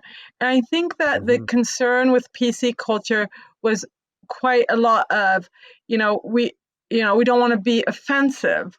Um, and that this then morphed into we don't want to cause harm. And that harm is defined as anything that that disagrees with somebody basically. Um, and so they're defining something that might contradict some people's religious beliefs, myths, and so forth as harmful. Now, ironically, this talk, of course, was recorded. People could see the program. If they didn't want to hear it, they didn't have to come. So it's not even that much. But the flip side of it is, words are harmful and silence is violence. So you can't Yeah, win, right? If you don't yeah, say yeah. anything, that silence is violence. So if you don't speak up for the repatriation and reburial of remains and agree with those people who are in favor of it, even if you just stay mute on the topic, that's violent. And then if you disagree, that's harm. So in a sense, there is no way to win if you disagree. And I think that this kind of hijacks the ability to have a discussion. And Mhm. students, especially graduate students, they will utilize this to be able to get out of reading things. Utilize it to be able to leave the classroom if there's something that they don't want to see, or quite honestly, even if there's just a text message from their boyfriend that they would rather read. We don't know how much of this is, that they're basically taking advantage of. We've already talked about the advantage of, grandmother's death. Do we think that students aren't going to take advantage of the harm narrative? And now anthropology classes around the world are using trigger warnings before they show any images of skeletal remains. I mean, this is going overboard. And I'm kind of of the mind that shock is good. So if you're looking at a slide and you're shown something that you weren't expecting, that's actually good. It will help you remember it. If you tell people, oh wait, this might be harmful, you might be upset about this, then they're going to either leave or they're going to not remember it because they remember the trigger warning, not the actual image. And they also accept the fact that they can, and they're also accept the narrative that somehow they can be harmed. If they're told they're going to be harmed, they somehow feel like victims and encourage that victimization thing. In fact, besides the narrative of that's relevant for repatriation, namely when tribes and what relationships they have based on myths, the other thing you point out that people don't like to hear is that the idyllic paradise that was indigenous culture wasn't so idyllic, and basically you're not allowed to talk about that anymore. Yeah, you can sometimes talk about it in relation to some South American tribes like the Aztec, or you might get away with that a little bit, but for the most part, the Native American narrative is the noble savage narrative of they're the first environmentalists. They never killed more than they could eat. They engaged in intertribal trade, not intertribal warfare. They shared the land, and we know that just isn't true. There was replacements constantly. In the sample that I curated, that large sample, the Ryan Mound, which contains over 300 individuals from the Bay Area, from the San Francisco Bay Area, basically there were at least 2 or 3 displacements in 2,000 years, but there were probably multiple. Those are the ones we can literally see from skeletal changes. So you have to think that they were different enough that there are skeletal differences. But there were probably constant changes. There's also obsidian arrowheads embedded in bone, broken bones from being hit. So it wasn't idyllic. And it does a disservice to tell this narrative that they were idyllic. When I was doing repatriation and erasing the past, I was looking at some of the materials from government websites that are used to teach students in K through 12 classes. And one of the ones that was just so absurd was this list of accomplishments that Native Americans, pre-contact Native Americans had. And it included, they never created an atomic bomb. That was listed as an accomplishment. And they didn't have lawyers. So those were 2 on the list that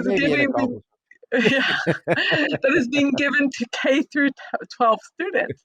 And when I point these things out, excuse me?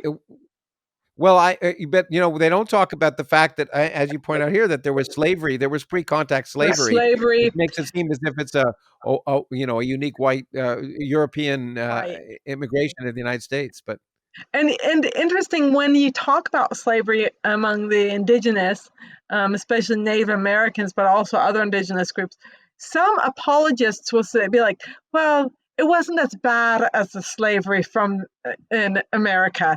It was a different kind of slavery, and it wasn't chattel slavery. Some of it was chattel slavery, but I mean, in some tribes, they would cut off the finger that was used to draw a bow, so that the slaves couldn't defend themselves.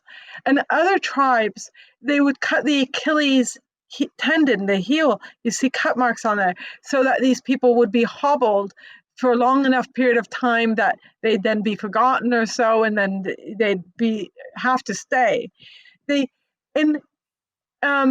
some tribes, one of the reasons why why the Westerners forbid potlatches um, in the Northwest Coast tribes is because they would basically use slaves as trade, and sometimes to show how much wealth, they would just kill a slave just to show I can kill someone that I don't need. So this is, I don't know how you can argue that one form of slavery is better than another.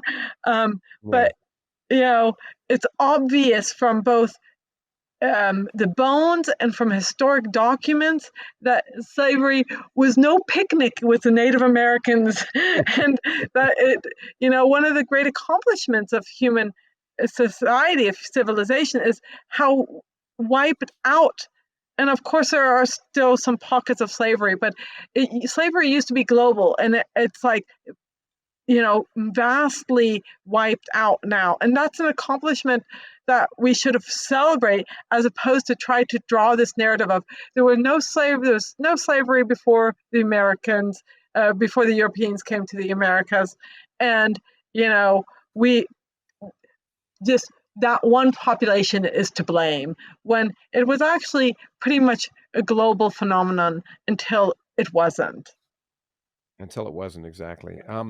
The um, the as the movement against you began to grow following that talk and your book, um, you point out I mean, the first thing that happens, you get called names: gravedigger, grave Yes, robber, ghouls, and and um, and um, and then and that all fits in, as you point out, into this movement to colonize anthropology, which you right, describe as the movement to remove Western concepts like progress, civilization, objective knowledge from the field, and fill it with indigenous fairy tales to perpetuate the noble savage narrative.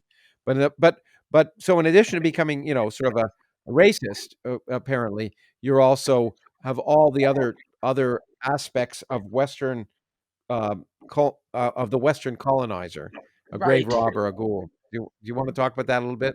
Yeah, I mean, one of the things is that you know, uh, many of the people who basically sent me nasty emails or nasty tweets or wrote nasty things about me, um, they their main argument was that I was either the equivalent of a grave robber or a ghoul.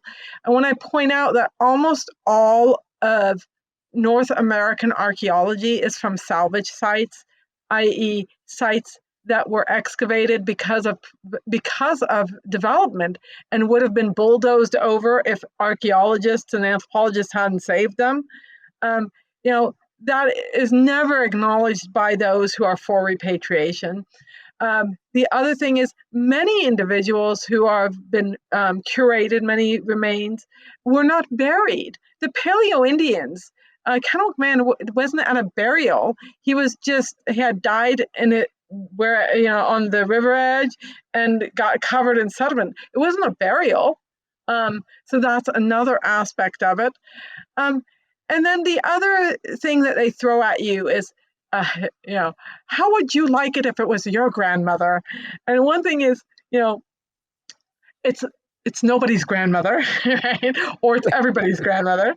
But Yeah. the other thing is, like, this concept that everybody thinks that human remains should be buried and um, or cremated, or not studied, is just not the case. There are You're opposing you're opposing your own stereotypes. right. I love the fact that when you were asked how would you feel if your own grandmother, you said, "I'd love it. I'd love I it. love It would it. be a great And honor." And my parents have signed their body to be donated to the university. I hope that by the time they die, that the universities are still accepting bodies. Um, yeah, uh, and I think that this is very ethnocentric of them. And ironically, many tribes didn't bury their uh, that's the key the point. I mean, we deceased. assume that we need to bury them, but I'm glad you brought that up. Go on. I'm sorry to interrupt, but Yeah, I no. that's fascinating. So there. in the north, like Alaska, far northwest, uh, oftentimes, because the land was so hard, they didn't bury bodies. They either put them on pedestals. Sometimes they left them out, and they would just take a souvenir. In Throughout the Americas, there's some places where the graves were just mass graves. Some places where bodies weren't buried. Um, Again, some, most of the Paleo Indians weren't buried. We don't really know when burial as like a single burials really took off globally. But I can guarantee you that this concept of each individual being buried in a coffin and under the ground for Native Americans, for many Native Americans, is actually something that came with the Catholics, and wasn't in their culture from the get-go. And so, in some ways, um, they're basically colonizing their own uh, their own history if they think that they're connected to it, because it's not, the concept of burial wasn't universal, and in some ways, why would we expect it to be? I just think that that's this weird, and again, I do think it's a religious thing that was brought in probably by the Catholics. So It's fascinating when you think, because what effectively is being done is the very thing that people like you are being accused of, that imposing your Western, Victorian notions, where in fact by assuming that all early skeletons need to be buried as some religious thing is in fact, as you say, it's ethnocentric. It's myopic. yeah, Absolutely. And then, okay, well, in the context of all of that, of what's going on, in then what happened to you, sort of to get even further to the. So we've gone through two of your cancellations, and we're going to go now to the last one, and but to put it in context, once again, one goes back to the university, and you have a whole chapter about ethnic studies, and which I think is really appropriate. Um, let me give you, and I have to read this. Um, um, uh, to see whether it's scholarship. The general in your university there was there's a requirement, I think, in California, that there be an ethnic studies in all universities, and right, the general education page on ethnic studies at San Jose State University says ethnic studies courses give students the knowledge and skills necessary for comprehending continued sovereignty movements, the racial and ethnic dynamics, and settler colonial histories and social justice movements in the United States, and and consequences of racial construction, racialization, and racial oppression in the city in which they live. I mean, the buzzwords.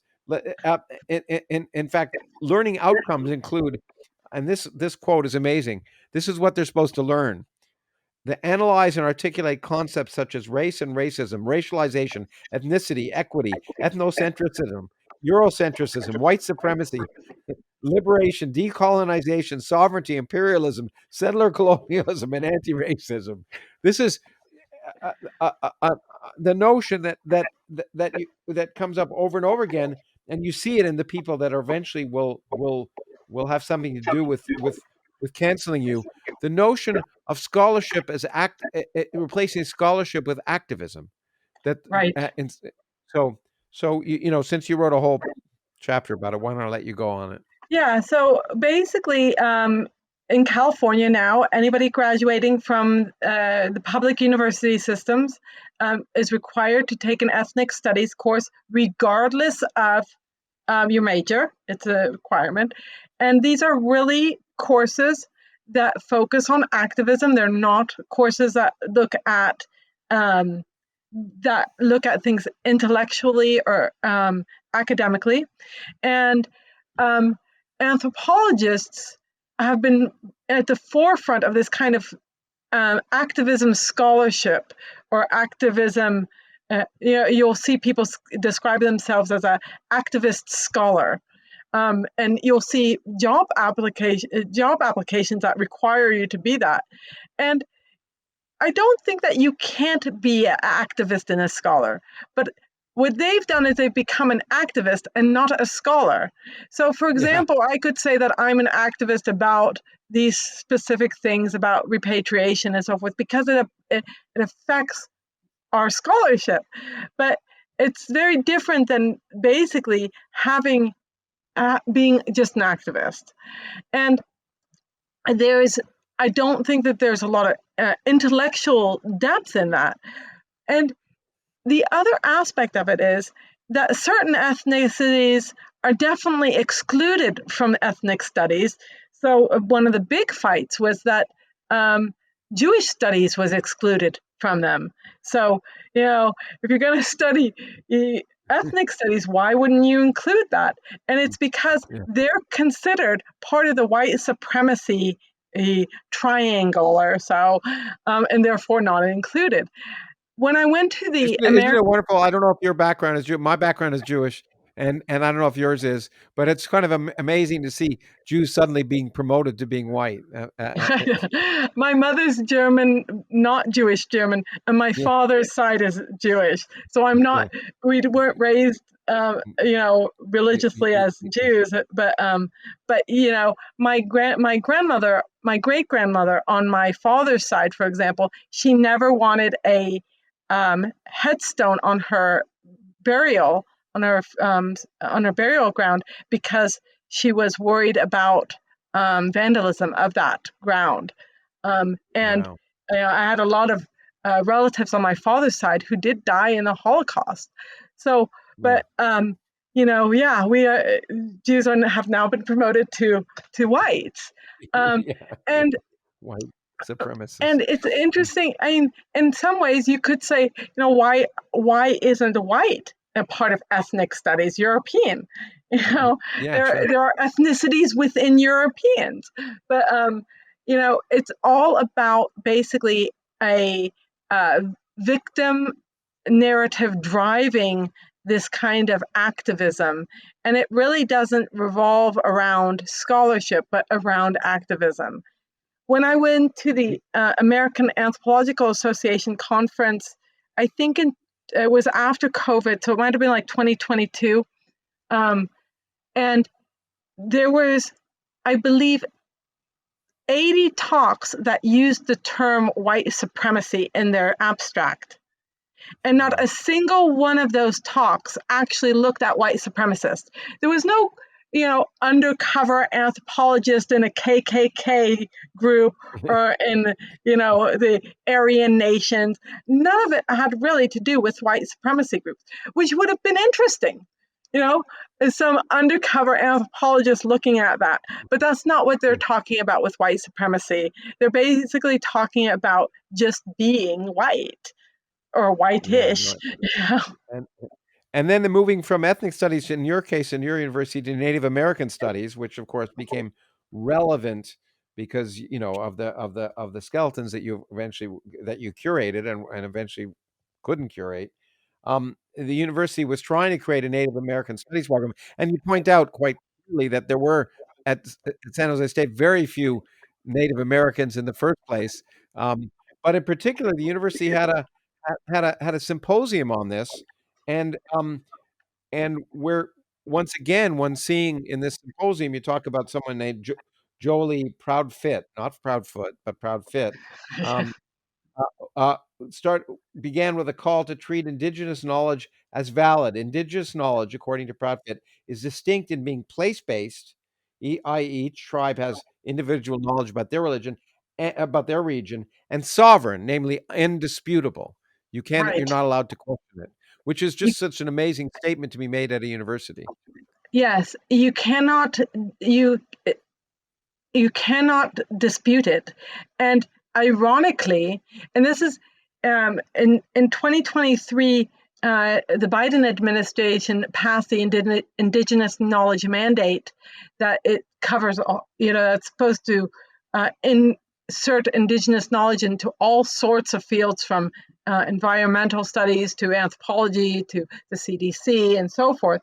And in that, they use a similar type of definition for Indigenous knowledge. But ironically, what they also say is that Indigenous knowledge cannot be wrong, because basically, if one tribe disagrees with another, both tribes are neither tribe is wrong, both tribes are correct. So it really has nothing to do with knowledge. And traditional knowledge doesn't have to be passed down. That's another aspect of it. So traditional Indian knowledge doesn't have to have a tradition. It can be made up right there and then, and can change with every chief. So it's not only not knowledge, it's not traditional either. Well, okay. Now let's move to it's just, yeah, I think you've stated very well there the ridiculousness of it. But this all led ultimately to essentially an attack on you and your scholarship and your ability to continue to be a scholar at university. And I was shocked. I literally was shocked. Not in, I mean, in the real sense, not in a sense of Casablanca, but that to find that was it your chair or your dean decided, your chair presented a talk to the Council of Colleges of Arts and Sciences called "What to Do When a Tenured Professor is Branded a Racist," and Yeah, uh, in which you'd think that the answer would be you tell people to ask for evidence and let's have a discussion, but instead the answer was our professors are racist, yeah. and it was And essentially you. basically, it was my chair who gave the presentation. He was hosted Okay. by the dean, by my dean. So Okay. this council, you cannot give a presentation without being hosted by a dean if you're under Mhm. the dean level. And so he was hosted by my dean. And the talk, which it was on Zoom, of course, because everything was. I Yeah. did attend it. I didn't actually. I logged on with my non-university email address, so I didn't really. I didn't use a fake name. I just used my non-university email address, and it wasn't. They didn't recognize, and nobody had their picture up, so, or very few people did. So I didn't, I'm not Mhm. even. I can't remember even if you only saw the speakers. It's one of those Mhm. things. But they. I thought, you know, I thought maybe they're going to say, well, this is, you got to just let it roll. You got to, um, got it'll pass, right? But Yeah. it was basically a lesson on how to go from being virtue signaling to cancellation. And throughout, they said that that you should keep resources away from that professor. If that professor teaches certain things in the class, get ready to take her out, and try to move her out of the university. You think about And giving a making it bad quite clear that it review. was really you. I mean, making it Right? quite They clear that didn't. it was really you. They changed my name, but they gave the description that I was a physical anthropologist, that it was my controversy was about reburial, that but that the book that I wrote. Um, so, but he changed my name, and I went from Professor Weiss to Professor Jones, I think. So, Yeah. but anybody could have not. It was so obvious it was Yeah. me. Yeah. There was no way that anybody who listened to that couldn't have figured out it was me within 5 minutes. And that And this presentation made me reach out to lawyers to say, I think I'm going to get fired if I don't do yeah, something. no, I mean, exactly. That was the moment when you decided, and I think, well, we'll get there in a second. I want to read a quote because I want to ask you about this because I'm a kind of free speech absolutist, and Hmm. I'm not a kind of, I am, and Right. um and so the question of the ethics of you being allowed to be in the classroom, he made a big point of saying this person, doesn't teach this stuff in the class, but if they did, it might be a problem. And it said, if this person has shown themselves publicly to hold these beliefs, is it ethical to expose students to them? It's an ethical question for me as well. If this person holds deeply held white supremacist values, what is uh, which is what scientific racism is, it's an expression of white supremacy. Does exposing students to that in the classroom cause an ethical barrier? I guess I'm going to ask you a question, but it seems to me that even someone who espouses white supremacy, if they're in a classroom, and they've demonstrated themselves to, for whatever reason, to be experts in their field, but hold views that are that are abysmal and abhorrent, that still is not reason that the students have every right to respond and say you're wrong, and their colleagues have their right to say you're wrong for these reasons, and this is ridiculous.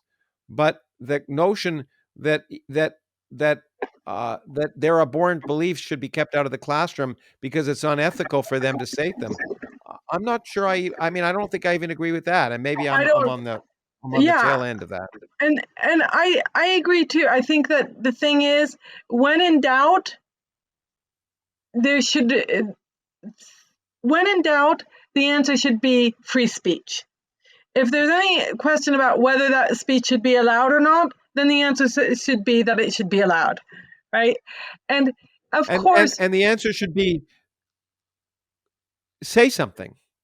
Say so. yes, If you so, disagree, speak say up. something, Don't. speak up. Yeah, That's your power. Is to speak right. up and give a reasoned and comprehensive argument that demolishes the speaker and shows that they're wrong. And ironically, one of the things is, of course, I taught some of my. Of course, I brought up these issues in class. The chair was just wrong. I even had it on the syllabus. And of course I did. I assigned some of my writings. But I always made it clear to students, and before any of the cancellation and virtue signaling, I never had a problem with students about this. I always made it clear to them that they could hold completely different beliefs about reburial and repatriation, and that I would not count it against them. Um, I didn't talk about it in every class. Sometimes I taught a class, monkeys, apes, and humans. I didn't talk about it in that class because it Yeah, wasn't yeah, pertinent. So I yeah. think that, as with a professor, if the professor is teaching a class and it's pertinent to the class, that's an easy yes, it should be allowed in, regardless of what you feel about the topic. If a professor is bringing in something that's completely inoffensive but is completely irrelevant, maybe that shouldn't be allowed in, right? You're, Yeah. you're wasting time, That's not right? the teaching. So, That's not relevant. Yeah, that's a good but point. I think that, when he said that, I knew that this was, that he was really thinking about removing me from the class and thinking about removing me from the university. And you sought out legal aid, which was a brilliant thing to do early on. I have many Right, colleagues who advice, and in fact, one of the bits of advice that's in an article in a book I'm editing that you have an article in, right. by another colleague, his advice to faculty is get a lawyer as soon as you can. And in your Yes, case, it really was useful because what you basically were suing the university for, or being prepared to sue the university for, was your academic freedom, um, right. and and your freedom to basically hold ideas, do research unobstructed.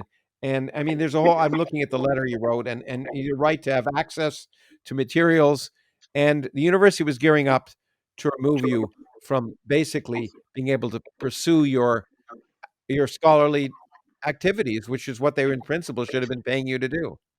Yes, yes, and doing so, removing me, not because of any of my actions, not because I misused the bones or anything, but rather because they didn't like my perspective. You know, there was no, you know, in a sense, it wasn't like they found, like, in the trash can, some uh, some skeletal remains, or opened up a box and found a whole bunch of, candy wrappers in them. They basically didn't want me in there because they disagreed with what I was saying, my speech. And then of course you always seem to provide people ammunition. And you were providing after December, you provide ammunition by giving that talk at the SAA, and then after this happened, you were excited. I mean, you didn't purposely provide ammunition, but you were excited to be back in your curation room with your with your skeletons, and you took a picture to say how happy I'm so happy to be back with some old friends. A really Yeah. lovely picture, which happens to also be the cover of the book. And that caused again an shit storm. I don't know if I'm allowed to say it, but Yes. a shit storm, and gave the university ammunition to further restrict your ability to do what you want to do. Do you want to talk about Right. that? Yes. There's throughout my career that we have always been, and I say we, the university, the department, and I have always been proponents of promoting the university's resources and the anthropology department's resources in part by taking photos of me with skeletal remains. This was Yeah. not unusual. This was, I was in some of the university magazines with skeletal remains with similar photos. When I got certain awards, they used photos of me with skeletal remains. For the graduate program, there's a photo of me with skeletal remains that they used in the poster. So it's not like, oh, well, we never did this and now she does this. This is like, we do this all the time. I did not think that there was any issue with it. And I still say there is no issue with it. And had I not held my repatriation views, um, I think that there would have been no issue with it, that they decided to make an issue of it because of who I was and what I've written, as opposed to that there's really some kind of ethical fallout from this photo. The photo is a genuine photo of joy. I think that anybody who Hmm. looks at it with an open mind sees that that's a genuine smile. We Yeah. had been out of the university, I think 17 months, if I'm not wrong, and it really could not get into the curation facility. Um, This is after you, COVID, to make it clear. I yeah, should have during the prefaced COVID that. times, You were right? excited. You were excited. And That was the purpose behind your thing, is that suddenly you're allowed yeah, back and everyone's allowed back in the university, and right. how exciting it is to be with your And old friends. so I just snapped this picture. I always took a camera in when I did curation work or research, just in case. And Mhm. snapped this picture. I posted it on Twitter. Um, we had we had been encouraged to have social media accounts at our university, Yeah. so that even is not unusual. But Yeah. that led to a lot of hand wringing, virtue signaling. The provost had written a letter, and every step of the way, I reached out to these people and said, "Look, why don't we talk about this? Why don't we talk about the real issue about why people are upset with this photo, as opposed to what they're saying?" And you know, nobody was willing to meet with me about these issues. Um, they made a big fuss about the fact that I wasn't wearing gloves, even though the National Park Service, which runs NAGPRA, suggests that you shouldn't wear gloves because you're more likely to drop things. These are remains that were excavated in the 60s and where have been handled by hundreds of people. There's no reason to wear gloves. If you're going to get DNA, you have to get it from inside the bone. Doesn't, Yeah. um, gloves only make it more likely that you're going to drop it. So, in a sense, it was all, kind of a made up hysteria because the repatriation activists didn't want to see this photo and they didn't want The to see research being celebrated. Yeah, in fact, that basically the Cal Nagpra basically says Native Americans could halt all access to and research on Native American remains, and um, and you were and the result of this is that you were essentially kept out. You were locked out of the collection that you curated, and again, probably because of your lawsuit and freedom of information, you could read the letters and that were written by the people Right. who were controlling this, saying, "I'm not comfortable being responsible for allowing her permission to study, even even non-Native Americans, another colonized population without direct support from the descendant communities." This was a population from Carthage, from what, the first century or something like that, It's the sixth to and seventh century. Yeah. yeah, 6th to 7th century. So these people had decided that that you were not allowed to basically do this. And also, is it true? I read this, not allowed to even that not just the bones were not allowed to be viewed, but the X-rays of bones, that the X-rays had to be Correct. destroyed. Is it? The X-rays. There were X-rays taken of the leg bones, and Mhm. anthropologists use X-rays for various reasons. And one thing they use X-rays of leg bones of is to look at what we call Harris lines, which are growth disruption lines, to assess health of individuals. And so I had planned to do a research project looking at these X-rays, which had been taken already, and compare that also to certain nutritional indicators, like iron deficiency indicators, and also then compare it to medical data of abused and neglected kids. And so it was a kind of a research project that was to reconstruct the past, yes, but also to then have a new tool to be able to identify children who have been abused and neglected. And I was very excited about this. I had written in my proposal to do this. That proposal was approved, but then they would not grant me access to the material, so I couldn't do it. Yeah, this is, So and they had to create a whole, in order to make it look like it wasn't just you, they had to create a whole bunch of new regulations that made it right, ridiculous. And one of them I can't resist because it relates once again to validating religious myth. They made it when they talked about about who can look at these things. They also said gloves and face masks must be worn at all times. But worse, menstruating personnel will not be permitted to handle ancestors. yes, Is that, I mean, the menstrual you think, taboo. This is, yeah, I mean, menstrual taboos are popping up in anthropology, have been for the last few years. Native American tribes are claiming that menstruating women shouldn't be in archaeological settings in the field. They and at UC Berkeley and both at University of Washington, for example, field schools have decided that when a student or faculty is menstruating while in the field, they cannot engage in field work. They cannot eat with other people. They can't prepare their own foods because they might contaminate other people's food. And my university thought that they would jump on this bandwagon because I think because I had written about the absurdity of these menstrual taboos, but they went a step further and they couldn't even bring themselves to say women, but personnel, because we all know that when, some men might menstruate. yeah, And exactly.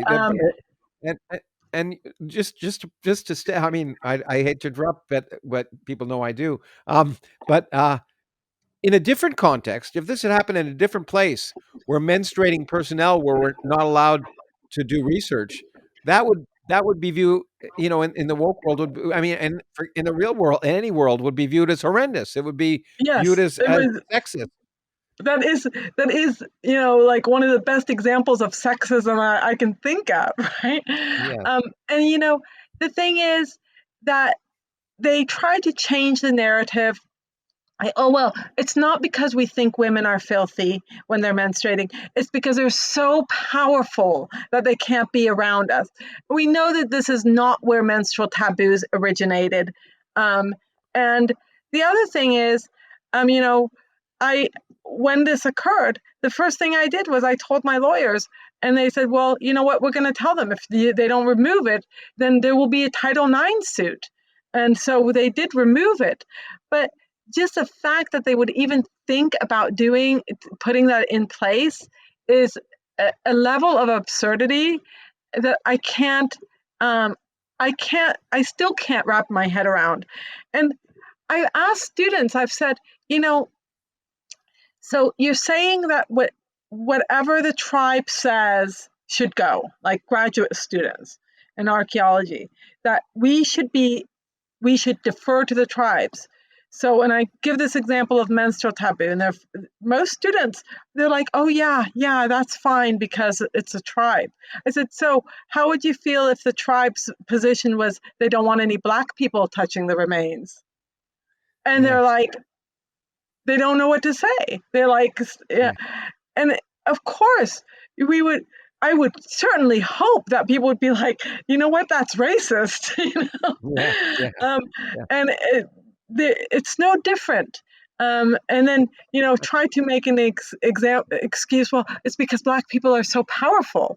No, it's because people have decided that menstruating women are dirty, and now the progressive anthropologists who don't want to do anything to disagree with Native Americans are recalling or resurrecting these taboos, and it's just disgusting in a way to have these taboos, to Well, require and then it women. was clear that it was all kind of window dressing to really, and even the exclusion of the X-rays was they didn't want you. And one of the as you say, one of the nice things about filing your lawsuit and one of the useful things about doing it is you got access to the other letters. And here's an Right. example of the kind of arguments that were going within the university. Um, uh, I am very concerned that were San Jose State University required to give Professor Weiss access to our NAGPRA and CalNAGPRA collections and allow her to do research on and photograph the human remains and cultural items, it would have serious harmful consequences for SJSU and the culturally affiliated tribes. Those could include delays in completion of the repatriation of human remains and cultural items, damage both physical and spiritual to the human remains and cultural items, and undermining our relationships of trust with collaboration with the tribes. And it was the same person who claimed that these X-rays were spiritually damaging. So it never came up directly from the tribes, but from rather the people who were trying to keep you away from your work. Right, the And NAGPRA coordinator, the tribal liaisons, yes. And to and then think there's they're claiming that one. the X-rays are sacred, that they're spiritual. This does not sound very scientific coming from a university professor.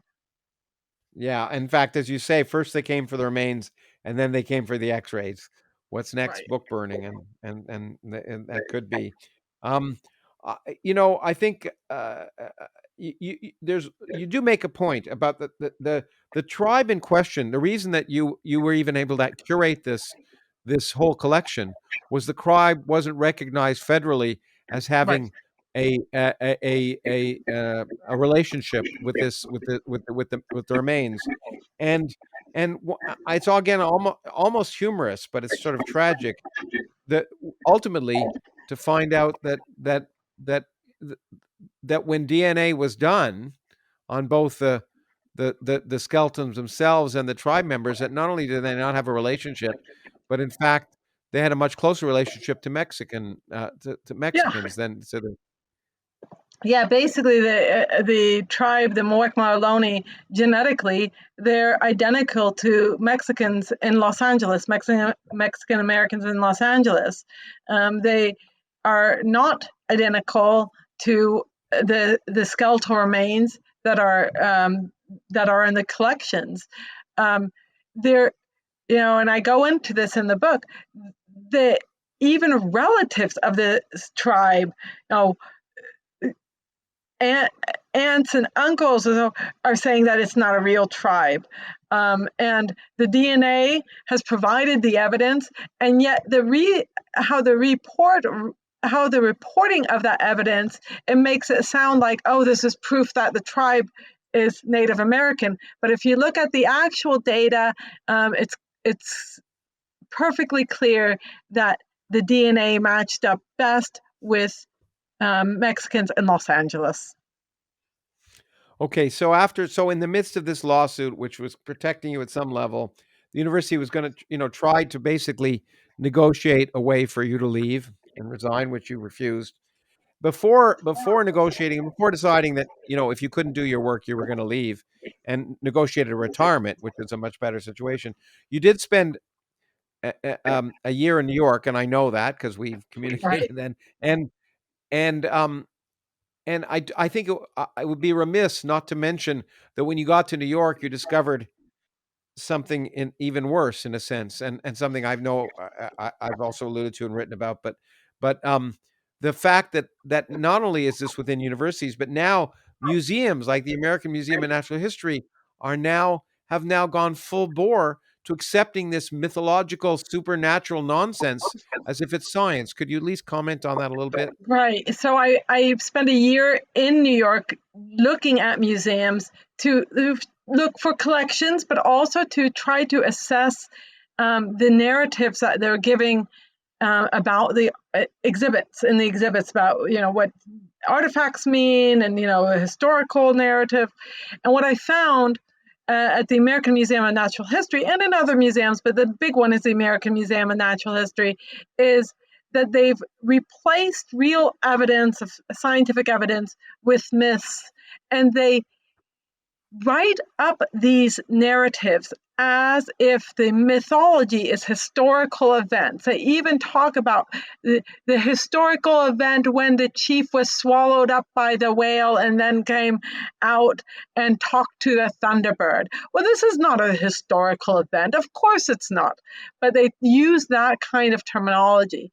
They also take seriously the you know objects of power and give warnings that some people may be hurt or harmed by looking at medicine masks, and therefore not only can these masks not be photographed, you might not even want to look at them. Behind the scenes in the curation facilities, it's even worse. Basically, there's a whole categories of artifacts where that pregnant women should stay away from, that bird bone whistles that may be able to summon evil spirits that cause Yeah. intertribal warfare. These things are being taken seriously in some of our finest, um, you know, natural history science museums. And again, it's the acceptance of indigenous myth and religion, in, instead of sticking to the science. Well, I think you talked about this and it's not only a global tragedy. One might have said it's a tragedy for you. You did eventually negotiate and through a lawsuit to basically be able to retire, and which you decided to do because the university wasn't worth being at anymore if you couldn't do the Right. research you want to do. And one might think that somehow it's a personal tragedy, but as you point out, it isn't. And I know that. I mean, you've moved beyond it, and you're now happily in Tucson, where I'm speaking to you, Right. and have written this book and are speaking out for science and moved on instead of dealing with crisis mode to being making new connections and being able to work to in a different way among the public and elsewhere to try and alert people to this and try and maintain science. So one might say that you've moved from that to something that may be even more important. And in I fact, hope so. maybe I'll hope so, and I hope and the point is you may be happier, and I'm hoping you're I'm happier. definitely happier. Yeah, I know that I tell a lot of people that life after university can actually be much happier, and you can do, many useful things. And I guess I'll close by a quote from a late colleague of mine, a Nobel Prize winning physicist, Stephen Weinberg, who was an atheist like me, and he would say, "You're doing God's work."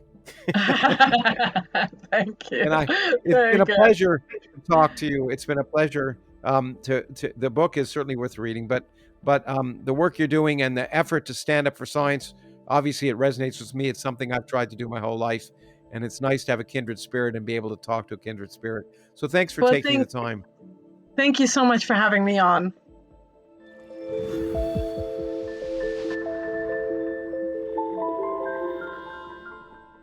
Hi, it's Lawrence again.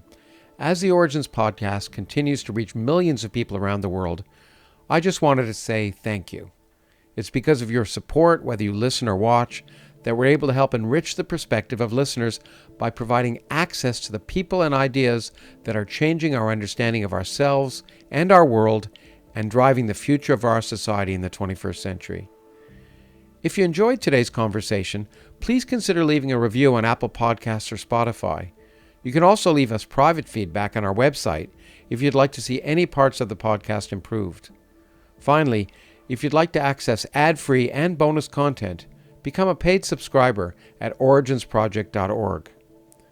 This podcast is produced by the Origins Project Foundation as a non-profit effort committed to enhancing public literacy and engagement with the world by connecting science and culture.